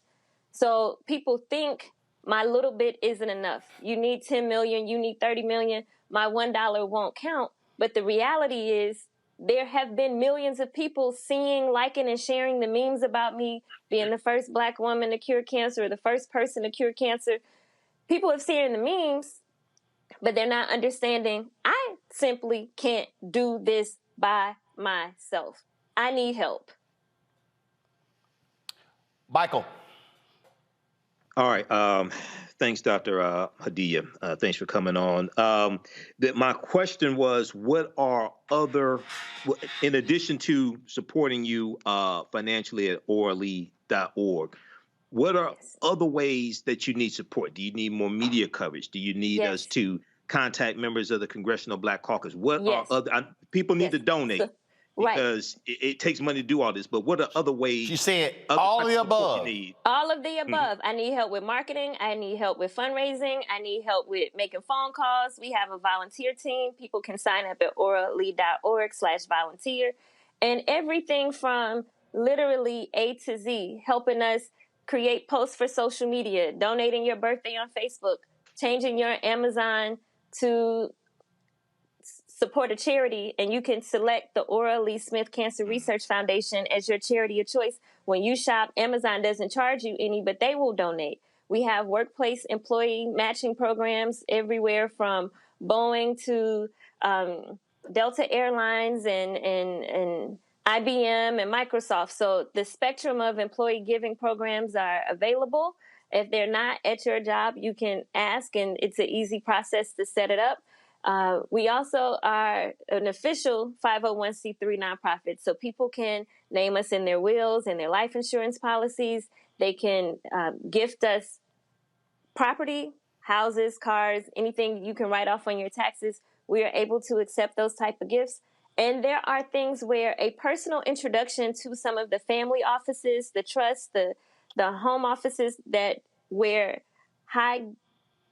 potential high dollar donors keep their money and having people manage those funds, having personal introductions to open those doors. People assume I have this network. I spent 7 years in the lab developing the technology. And Roland was one of the only people who would invite me to events where there are people there who could support. But I'm a tech nerd. I was also Miss Alabama A&M University. I don't have a problem speaking to people, but having that exposure, having those introductions, having that opportunity to even introduce the Aura Lee Smith Cancer Research Foundation and having people know that this is an option for their charity of choice. And just to put a pin in this one point, people don't realize that Susan G. Komen and American Cancer Society combined raise over $1 billion a year in charitable donations and sponsorships. $1 billion a year. And for 5 years, I've been struggling to raise $10 and $30 million. Hold up. You said Susan G. Komen and what's the other one? American Cancer Society. Got it. And mostly up to today, all of our Black Greek letter organizations in the D9 have been supporting these other major charities. And I've been meeting with them. They have agreed that they want to support. So if anyone who is an earshot away from leadership in your Divine Now organization, please call and encourage them to support the Aura Lee Smith Cancer Research Foundation, even with the support of the Divine Nine, with the support of our African-American professional organizations, from NSB to the Black MBAs, like all of the above, the Black golfers, the Black skiers. We could fund this in our community. Mm-hmm. Absolutely. Matt. So first, Dr. Greene, let me say, Roland went to school way out there with the pigs and the cows and the horses, so I'm sure he knows a lot of country brothers. And if he hasn't introduced you, that's on him. Remember, I went to Texas A&M, so it's a whole bunch of country white guys. So I'm familiar with farmersonly.com, so just letting you know, because you're right, Texas A&M, they know about livestock and agriculture. So I know a couple of country brothers. But I don't do that hookup stuff, because if it don't work out, then they mad at me. So I don't even do that. So I just like, hey, yo, what up? I don't introduce people, because I ain't having her cuss me out later. Like, Roland, why you introduce me? See. Have you ever heard me cuss, Roland? Huh? No. Have you if ever I introduce you to the wrong brother, you're gonna cuss me out. Man, ask your question. Can't be I'm worse. sorry, I couldn't resist, because I know where you went to school, way out in the boonies. Here's a question I have for you, Dr. Greene. What have you found are disparities or issues with access for our community to cancer treatment, cancer in general, and what have you found is a successful way to make people understand how important your work is, because you have literally cured cancer. So it makes no sense that you aren't having people just give you boatloads of money. So what have you found in our communities particularly are the disparities in terms of our access and also in terms of our willingness to give? So great question. So I'll start with the disparities to access and outcomes. For example, African-American women are more likely to get diagnosed with breast cancer and sadly more likely to die from it. Same with African-American men are more likely to be diagnosed with prostate cancer and are more likely to die from it than our Caucasian counterparts. One of the things that I realized after news about my work started going viral is that members of our community feel very comfortable and safe coming to me, but they usually are in a position where they are desperate. They've been sent home and told there's nothing else we can do. Part of the problem is we're not getting screened early enough. We're not exercising, keeping our diets. We're not being health conscious. We are unaware of the number of carcinogens in fast food and the products that we use trying to be cute. We're not aware of how unhealthy some cleaning products are, how unhealthy our air is. Most people don't use an air purifier, even though they should. So there are a lot of things that we are doing, our grandmama's recipes that we inherited, that's part of our love language. I do think food is the sixth love language, just side note. And I think that how we eat matters. And there is this thought process of eat to live, and a lot of people are doing the plant-based diets, and there's a lot of data behind how eating more colorful fruits and vegetables can help your body naturally fight off cancer. So starting with our diet to our levels of stress has been scientifically documented to make cancer grow faster. So when you're dealing with people who are dealing with racism, dealing with higher levels of stress, all kinds of family drama, work drama, life drama, traffic drama, just drama on top of drama, and we're in the middle of a pandemic.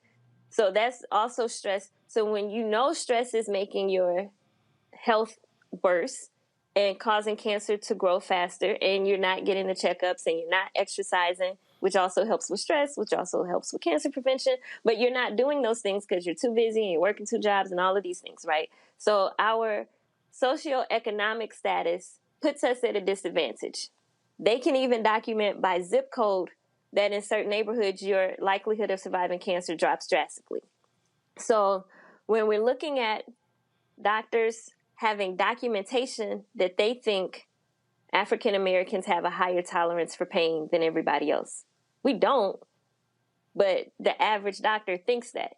So one of the biggest ways to address health disparities is for us to find doctors who look like us.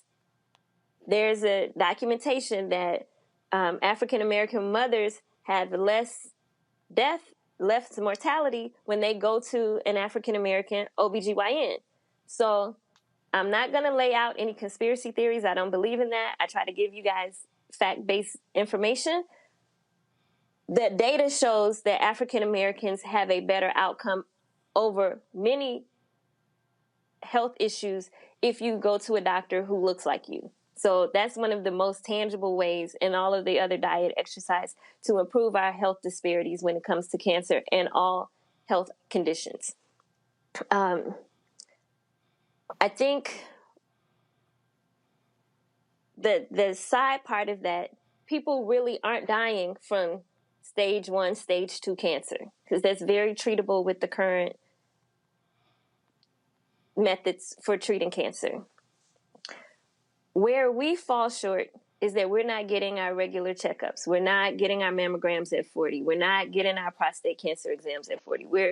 We should be getting them earlier, because we saw with Chadwick Boseman, we don't need to wait until 50 to get screened for colon cancer. We don't need to wait until we're 50 and 55. For most of us, that's too late. So getting those screenings, the early detection will save us. It help improve our health disparities. So what happens though, most of us are so busy, we don't notice the car is not working until the wheel falls off. So by the time we go to the doctor and get diagnosed with cancer, we're stage 3, stage 4, and the current treatments don't work. So that brings me to when you ask what's interfering with our willingness to give. So there's a lot. We don't think ahead. We don't think about how can I help if cancer runs in my family, or I know I'm not leading a certain lifestyle, or I like cigarettes or cigars and I'm doing things that could put me at a high risk for any type of cancer. I'm eating a lot of red meat, whatever it is. And most people don't realize that genetic cancers are only responsible for about 15% of cancer cases. So all other cancer is preventable. Now, why people wait until the last minute to think about things? Most people in the African American community don't have life insurance. We should. That would help us improve our wealth generationally, but we don't set our families up to succeed. And most of us won't go to the doctor to get our annual checkup to save our lives when we know early detection can save your life. So when you ask, why aren't people in our community donating when they are aware of what I've done? Because they don't come to me until they need me. And when they need me, it's too late, and I haven't had the money to do what I need to go through the FDA to make a legitimate clinical trial. Well, look, orale.org, ORALE.org. And so I'm sitting here, I'm looking on the website, folks. This is the donate page. Y'all can actually go to that and check that out and to donate. And so I have some other thoughts about donate. I'm gonna call you when the show's over because you got. I mean, it's like we got to make it easier for folks to donate. And I did send a text to 3 billionaires about your research. Thank you, Roland. As you were talking. So thank you. One of them has already responded, so we'll see if the other 2 respond. So, folks, as she said, though, it's not always about the folks with big money. Again, every dollar counts. And so everybody who's sitting here can, and then on your site, of course, you got 50, 100, 250 other, but you can put in any amount, of course, in here. Suppose y'all can do one time. Hey, come on, thank you. Y'all can do one time, y'all can do monthly, you can do annually right here by donating. And so if I look, go ahead. And the attribute your support to, you can skip that. Some people want to donate under a specific group, but you don't have to. You can skip that. And everything else should be straightforward. So there are, let me shout out Mike V. I see you on YouTube. He just dropped $250 on your page. So there are 1,500 of you who are watching live right now on the YouTube channel. And then if I don't know how many on Facebook, Facebook actually has been throttling our numbers down. They've been screwing us over. We got 1.3 million followers on Facebook, but they've been only letting about 300 folks watch. So there's 131 of y'all on Facebook. I told you they're screwing us. Plus people on the Black Star Network app. So here's the deal.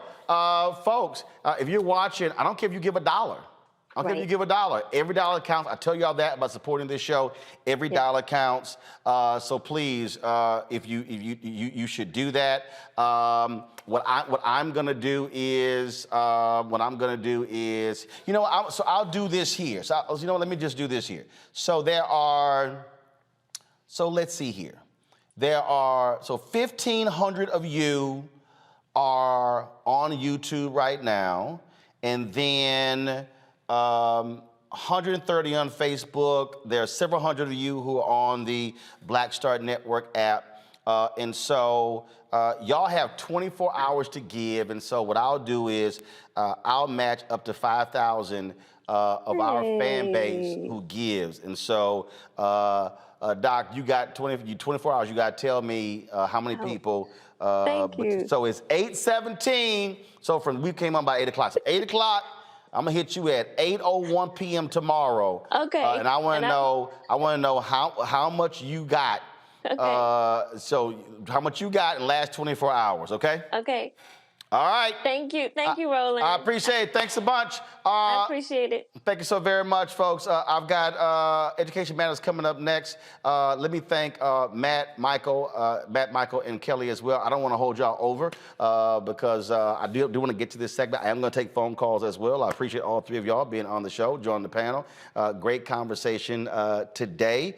And so I won't see y'all next week because next Friday I'll be flying to Liberia. So I probably won't see y'all till the last Friday in February. And so, because I'll be gone the next 2 Fridays, because I'll be in Liberia covering the 200th bicentennial. So I appreciate all 3 of y'all for being on the show. Let me go to a break. I'll be back with Education Matters and taking your phone calls right here on Roland Martin Unfiltered on the Black Star Network.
Hi, I'm Dr. Jackie Hood Martin, and I have a question for you. Ever feel as if your life is teetering and the weight and pressure of the world is consistently on your shoulders? Well, let me tell you, living a balanced life isn't easy. Join me each Tuesday on Black Star Network for a Balanced Life with Dr. Jackie.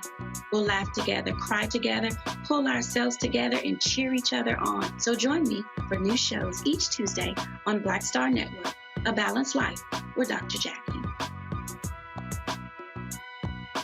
Hey, I'm Cupid, the maker of the Cupid Shuffle and the Wham Dance. What's going on? This is Tobias Trevelyan. And if you're ready, you are listening to and you are watching Roland Martin Unfiltered.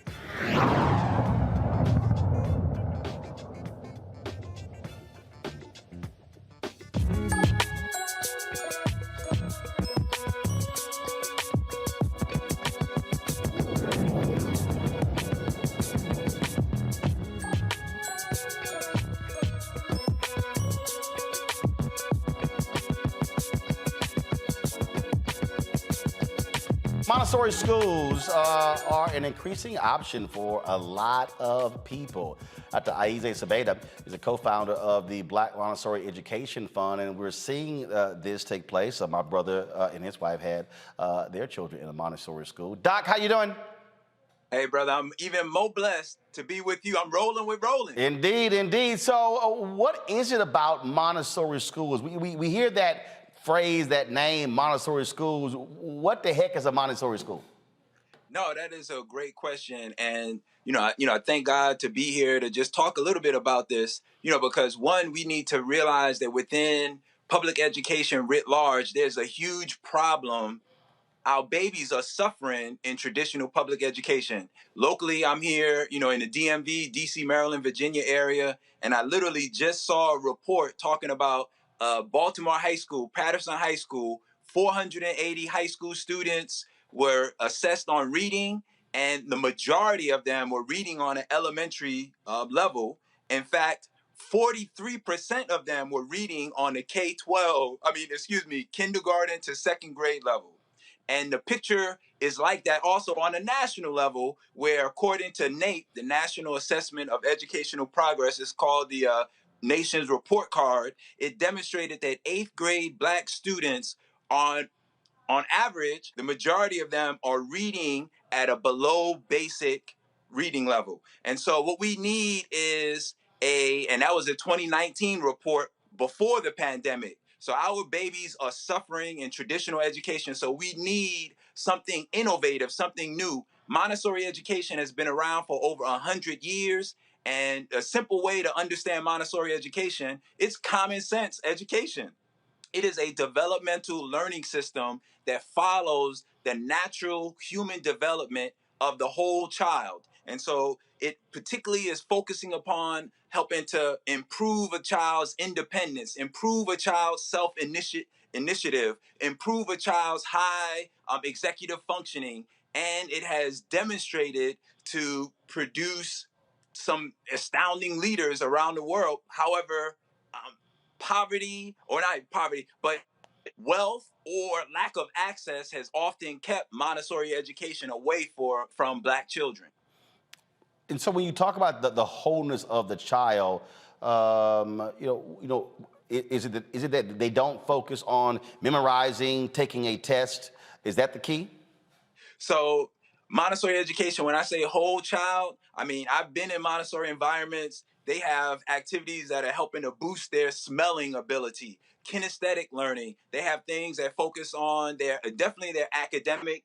Dr. Montessori, who is the first Italian physician coming out of Italy, she actually even talks of developing the child spiritually. So not only social, emotionally, spiritually, intellectually, kinesthetically, so holistic education that really, again, puts the child in the driver's seat of their educational process. All right. So how many of these schools are there in the country? How many are run by African Americans? So I'm not sure if I can give you a number exactly for the number of schools in the United States. I work with the Association Montessori International, AMI USA, and we have about 200 schools who are members of our association.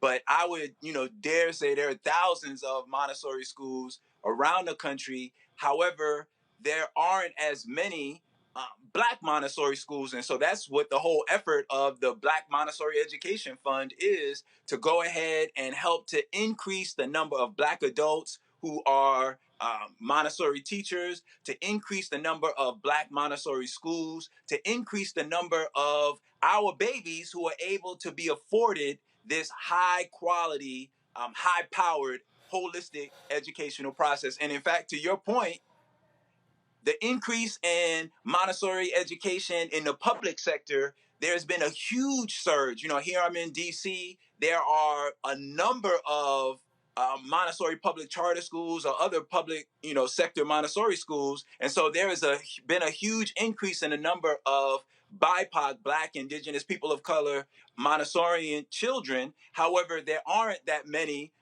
Black Montessori teachers. So they don't have so many teachers that look like them. And we are trying with the Black Montessori Education Fund to have more Black Montessori teachers, more Black Montessori schools, more Black children in Montessori environments. All right, then how can people get more information and reach out to you or the fund? Yeah, they can check us out at the Black Montessori Education Fund.org. That's Black Montessori Education Fund.org. And what I also want to say, Brother Roland, is for this year, my organization, AMI USA, is actually doing, I'm wearing my Marcus Garvey shirt here. We are actually encouraging 200 of our Montessori member schools to sign a petition to have the Honorable Marcus Garvey exonerated by President Biden because he was unjustly imprisoned, almost 100 years ago. And so again, engaging our children in holistic education to transform education before our eyes. All right, then. Certainly appreciate it. Thanks a lot. Thank you. Keep up the great work, brother. Yes, sir. You the same. All right, folks. Let's get to the phone calls. Linda Williams calling from Sacramento, California. Hey, Linda. So here's what I'm going to do. Each caller, y'all got 60 seconds. I'm putting you on the clock because there's about 20 of y'all waiting, and I want to get y'all phone calls in. And so let me go ahead. I'm going to hit the stopwatch and get everybody going. Linda, go. Yeah, hey, Roland. The whitewashing of Black America on every level in society, that's what I call it. We are the only minority group going into 2050 that will always fight back against white supremacy and racial and social injustice. So the white power structure knows that. So they are going to make sure that they whitewash Black America by any means necessary, by murdering us legally, that's police violence, by continually putting guns in our community. And I think 45 did a good job of that. The deflection, critical race theory, cancel culture, and keeping Black labor silenced, professional sports and entertainment by paying them to be quiet. And lastly, Roland, my cousin, Reverend Albert Lucas of Good Hope Missionary Baptist Church, was the mentor of Congresswoman Barbara Jordan. Thurgood Marshall said one of his proudest moments was a landmark case, Smith versus Allwright, 1321. All right, you're going over your time. 1944, authorizing voting rights for all primaries across the South. Okay. That's exactly is what is happening with the whitewashing of voting rights. Thank you. Got it.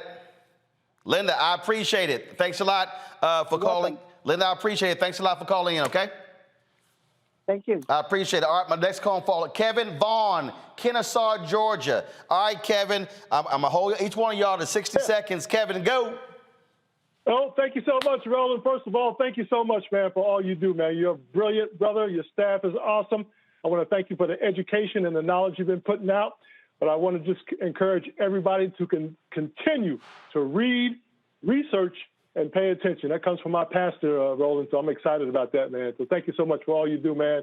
Brilliant system. Congratulations on the Black Star Network and everything else you're doing around the country and around the globe. Safe travels, man, when you move across the land, and keep doing what you do, man. Thank you so much. I appreciate it. Thank you so very much. Thanks a lot. Kevin, be sure to call again. Let's go to Dallas, Texas. Marcus Gutner. Marcus, you're on the clock. How you doing? Roland, how you doing? Doing great. On March the 1st, we vote in District 30, U.S. For the U.S. Congress. In fact, your Democratic, your Texas primaries are on March 30th. That's what you mean? Right. Yes, go ahead. Right, and so they're voting to replace Eddie Bernice Johnson. And so I'm calling on behalf of a friend of mine, Dr. Keisha Williams Langford. And I just wanted, I would like to, I want to know if it was possible if you could bring on a show to interview her concerning her, Possible. I'm looking at it as a whole bunch of candidates who are running. So if you have one on, you got to have all of them on. But I'm looking at that right now. Okay. Okay. All right. I appreciate it, Marcus. All right. Thanks a bunch. Be sure to call again. Sir. Thank you, sir. Let's go to Kenneth Ramsey, Sumter, South Carolina. Hey, Kenneth, you're on Roland Martin Unfiltered on the Black Star Network. You're on the clock. Hey, Roland, boy, you are the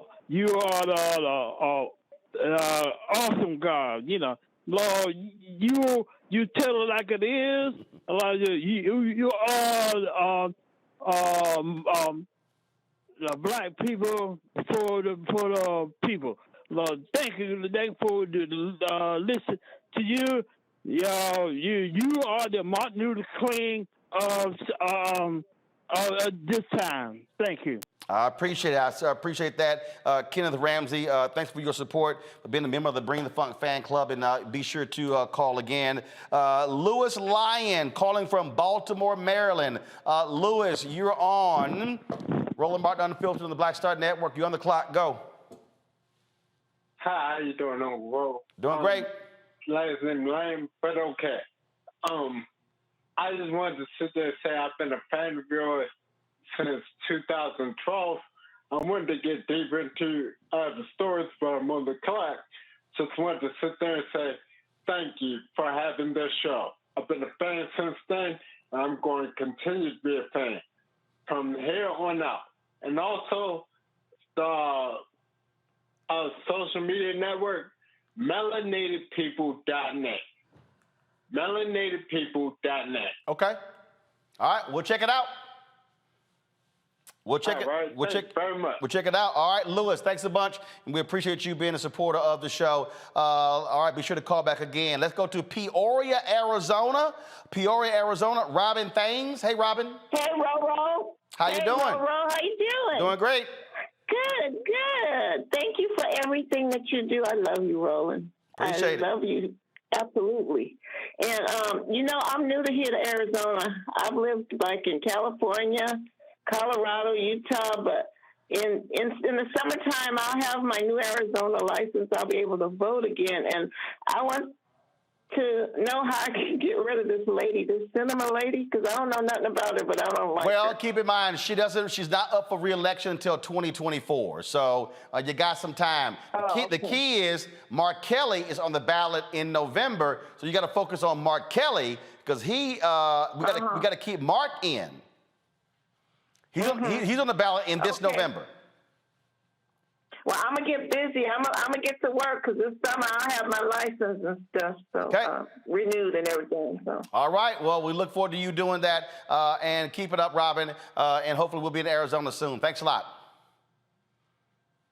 All right, then. Robin Thames, Peoria, Arizona. Let's go back to Georgia. Daryl Fun. Daryl Fun calling from Georgia. Daryl, you are on Roland Martin Unfiltered on the Black Star Network. Go.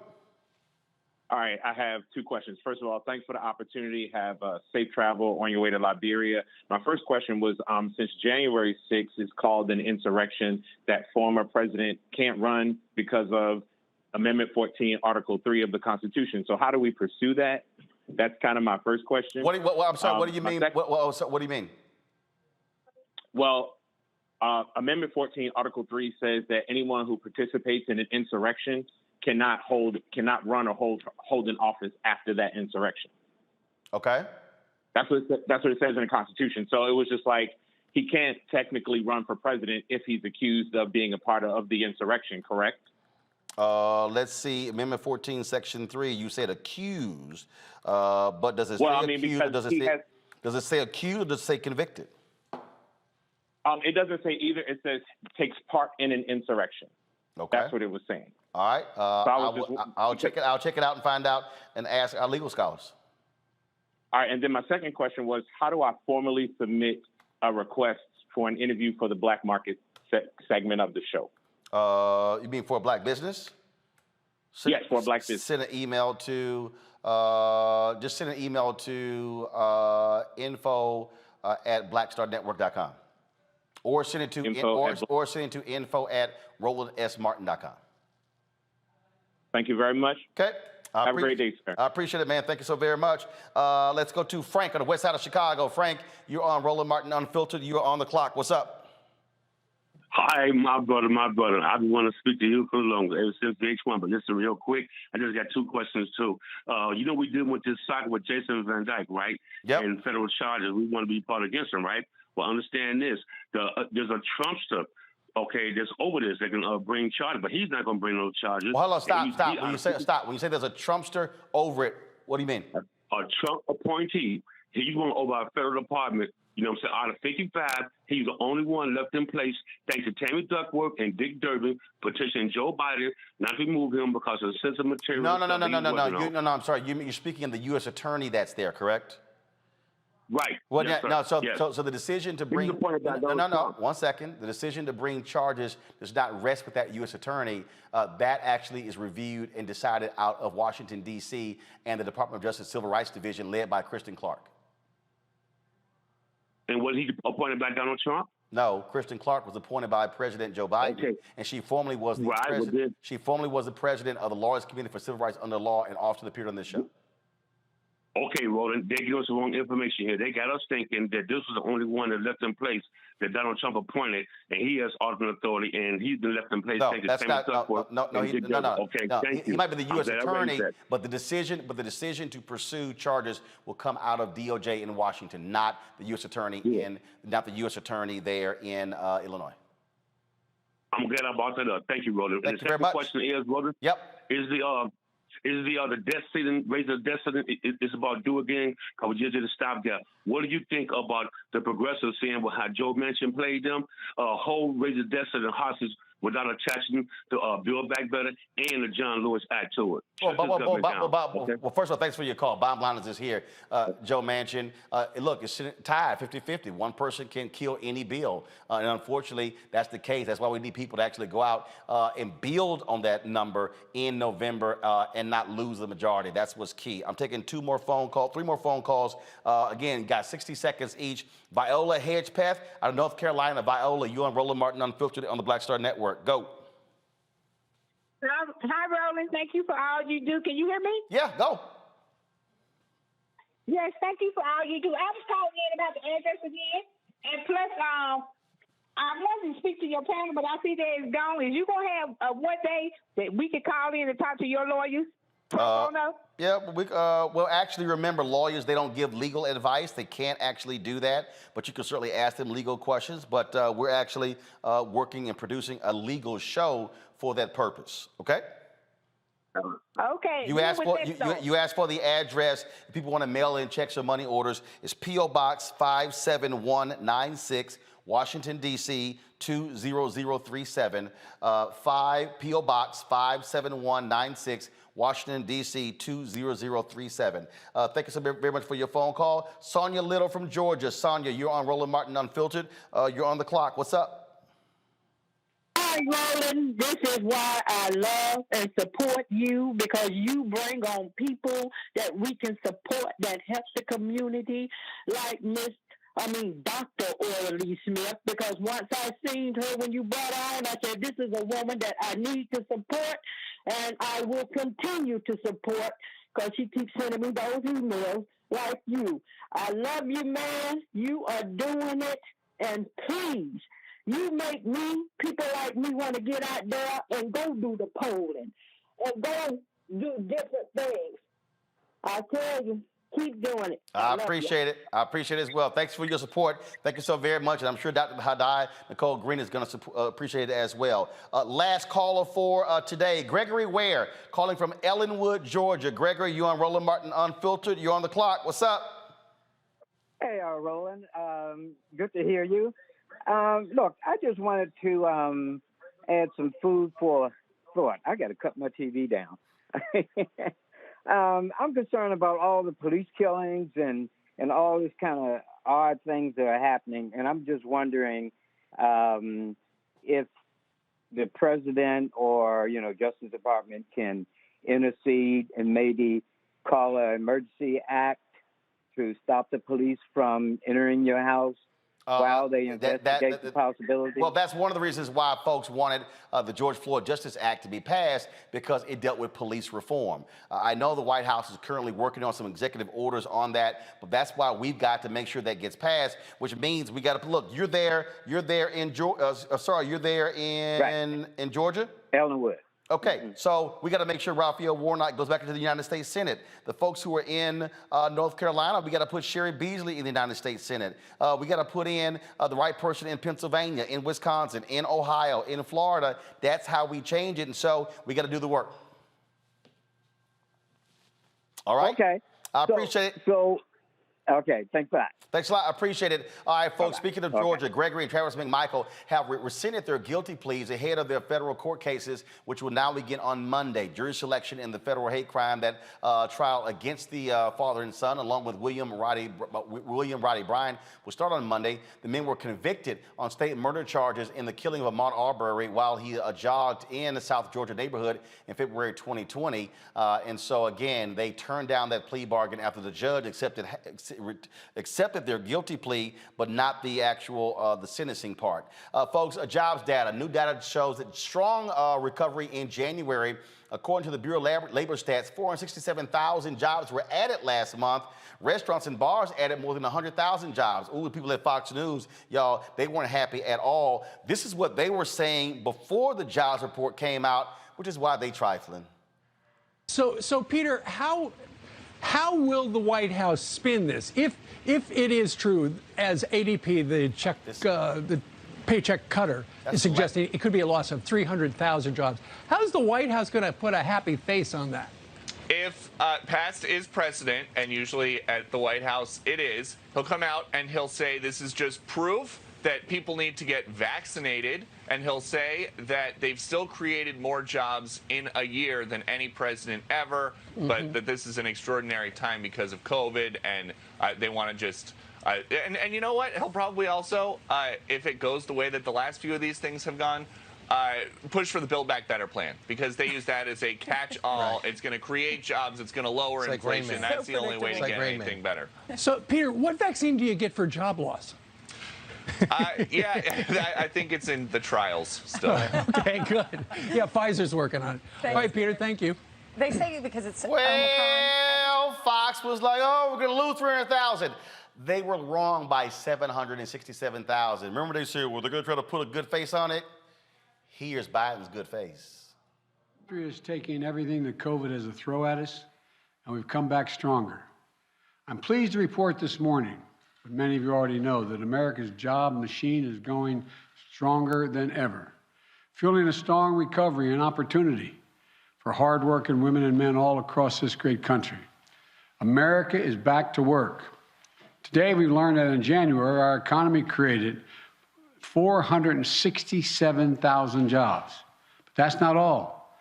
We learned that job growth in November and December over last year was revised up by more than 700,000 jobs.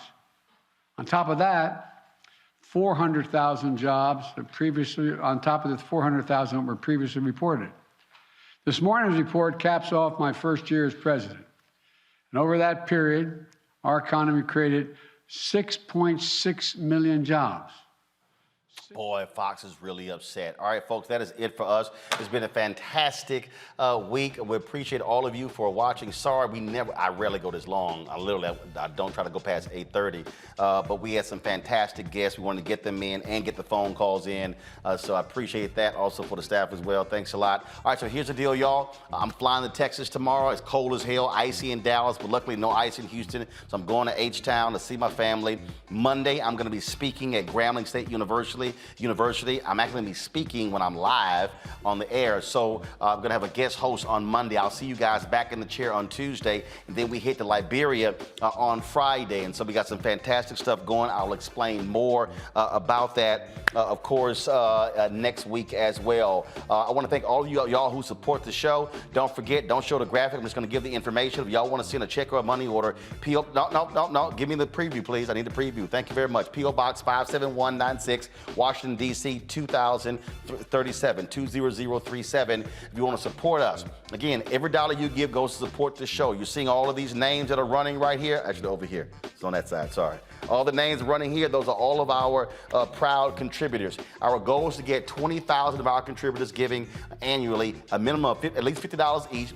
$4.19 a month, 13 cents a day to support what we do. Last year, y'all gave $827,000. We want to hit 900,000 or $1 million. The goal is to hit $1 million. And so if 20,000 folks give $50, folks, we're there. And so Cash App is $RM Unfiltered. PayPal is R Martin Unfiltered. Venmo is RM Unfiltered. Zelle is Roland at RolandSMartin.com. Roland at RolandMartinUnfiltered.com. And so thanks a bunch, folks. Also, don't forget, support Dr. Greene, orally.org. Also, if you're an HBCU student, going to be a junior or senior in the fall, go to tmcf.org to get that to apply for the McDonald's scholarship in honor of the 150th anniversary of Alpha Phi Alpha and our 7 founders. And so you see, we're always trying to help. It's about building the black community. We don't waste time with gossip and all that sort of stuff. It's about helping you, helping your families, and making our condition better. I'll see y'all on Tuesday. Still, watch the show. Oh, shout out Dr. Greg Carr. His great debut of his show, The Black Team, was today. If you missed it, go to the Black Star Network app. We got new episodes next week of Deborah Owens' show, Reverend Dr. Jackie Hood Martin's show. Faraji's show is now daily, and Dr. Greg Carr, and of course, Rolling with Roland as well. I'll see y'all. Holla!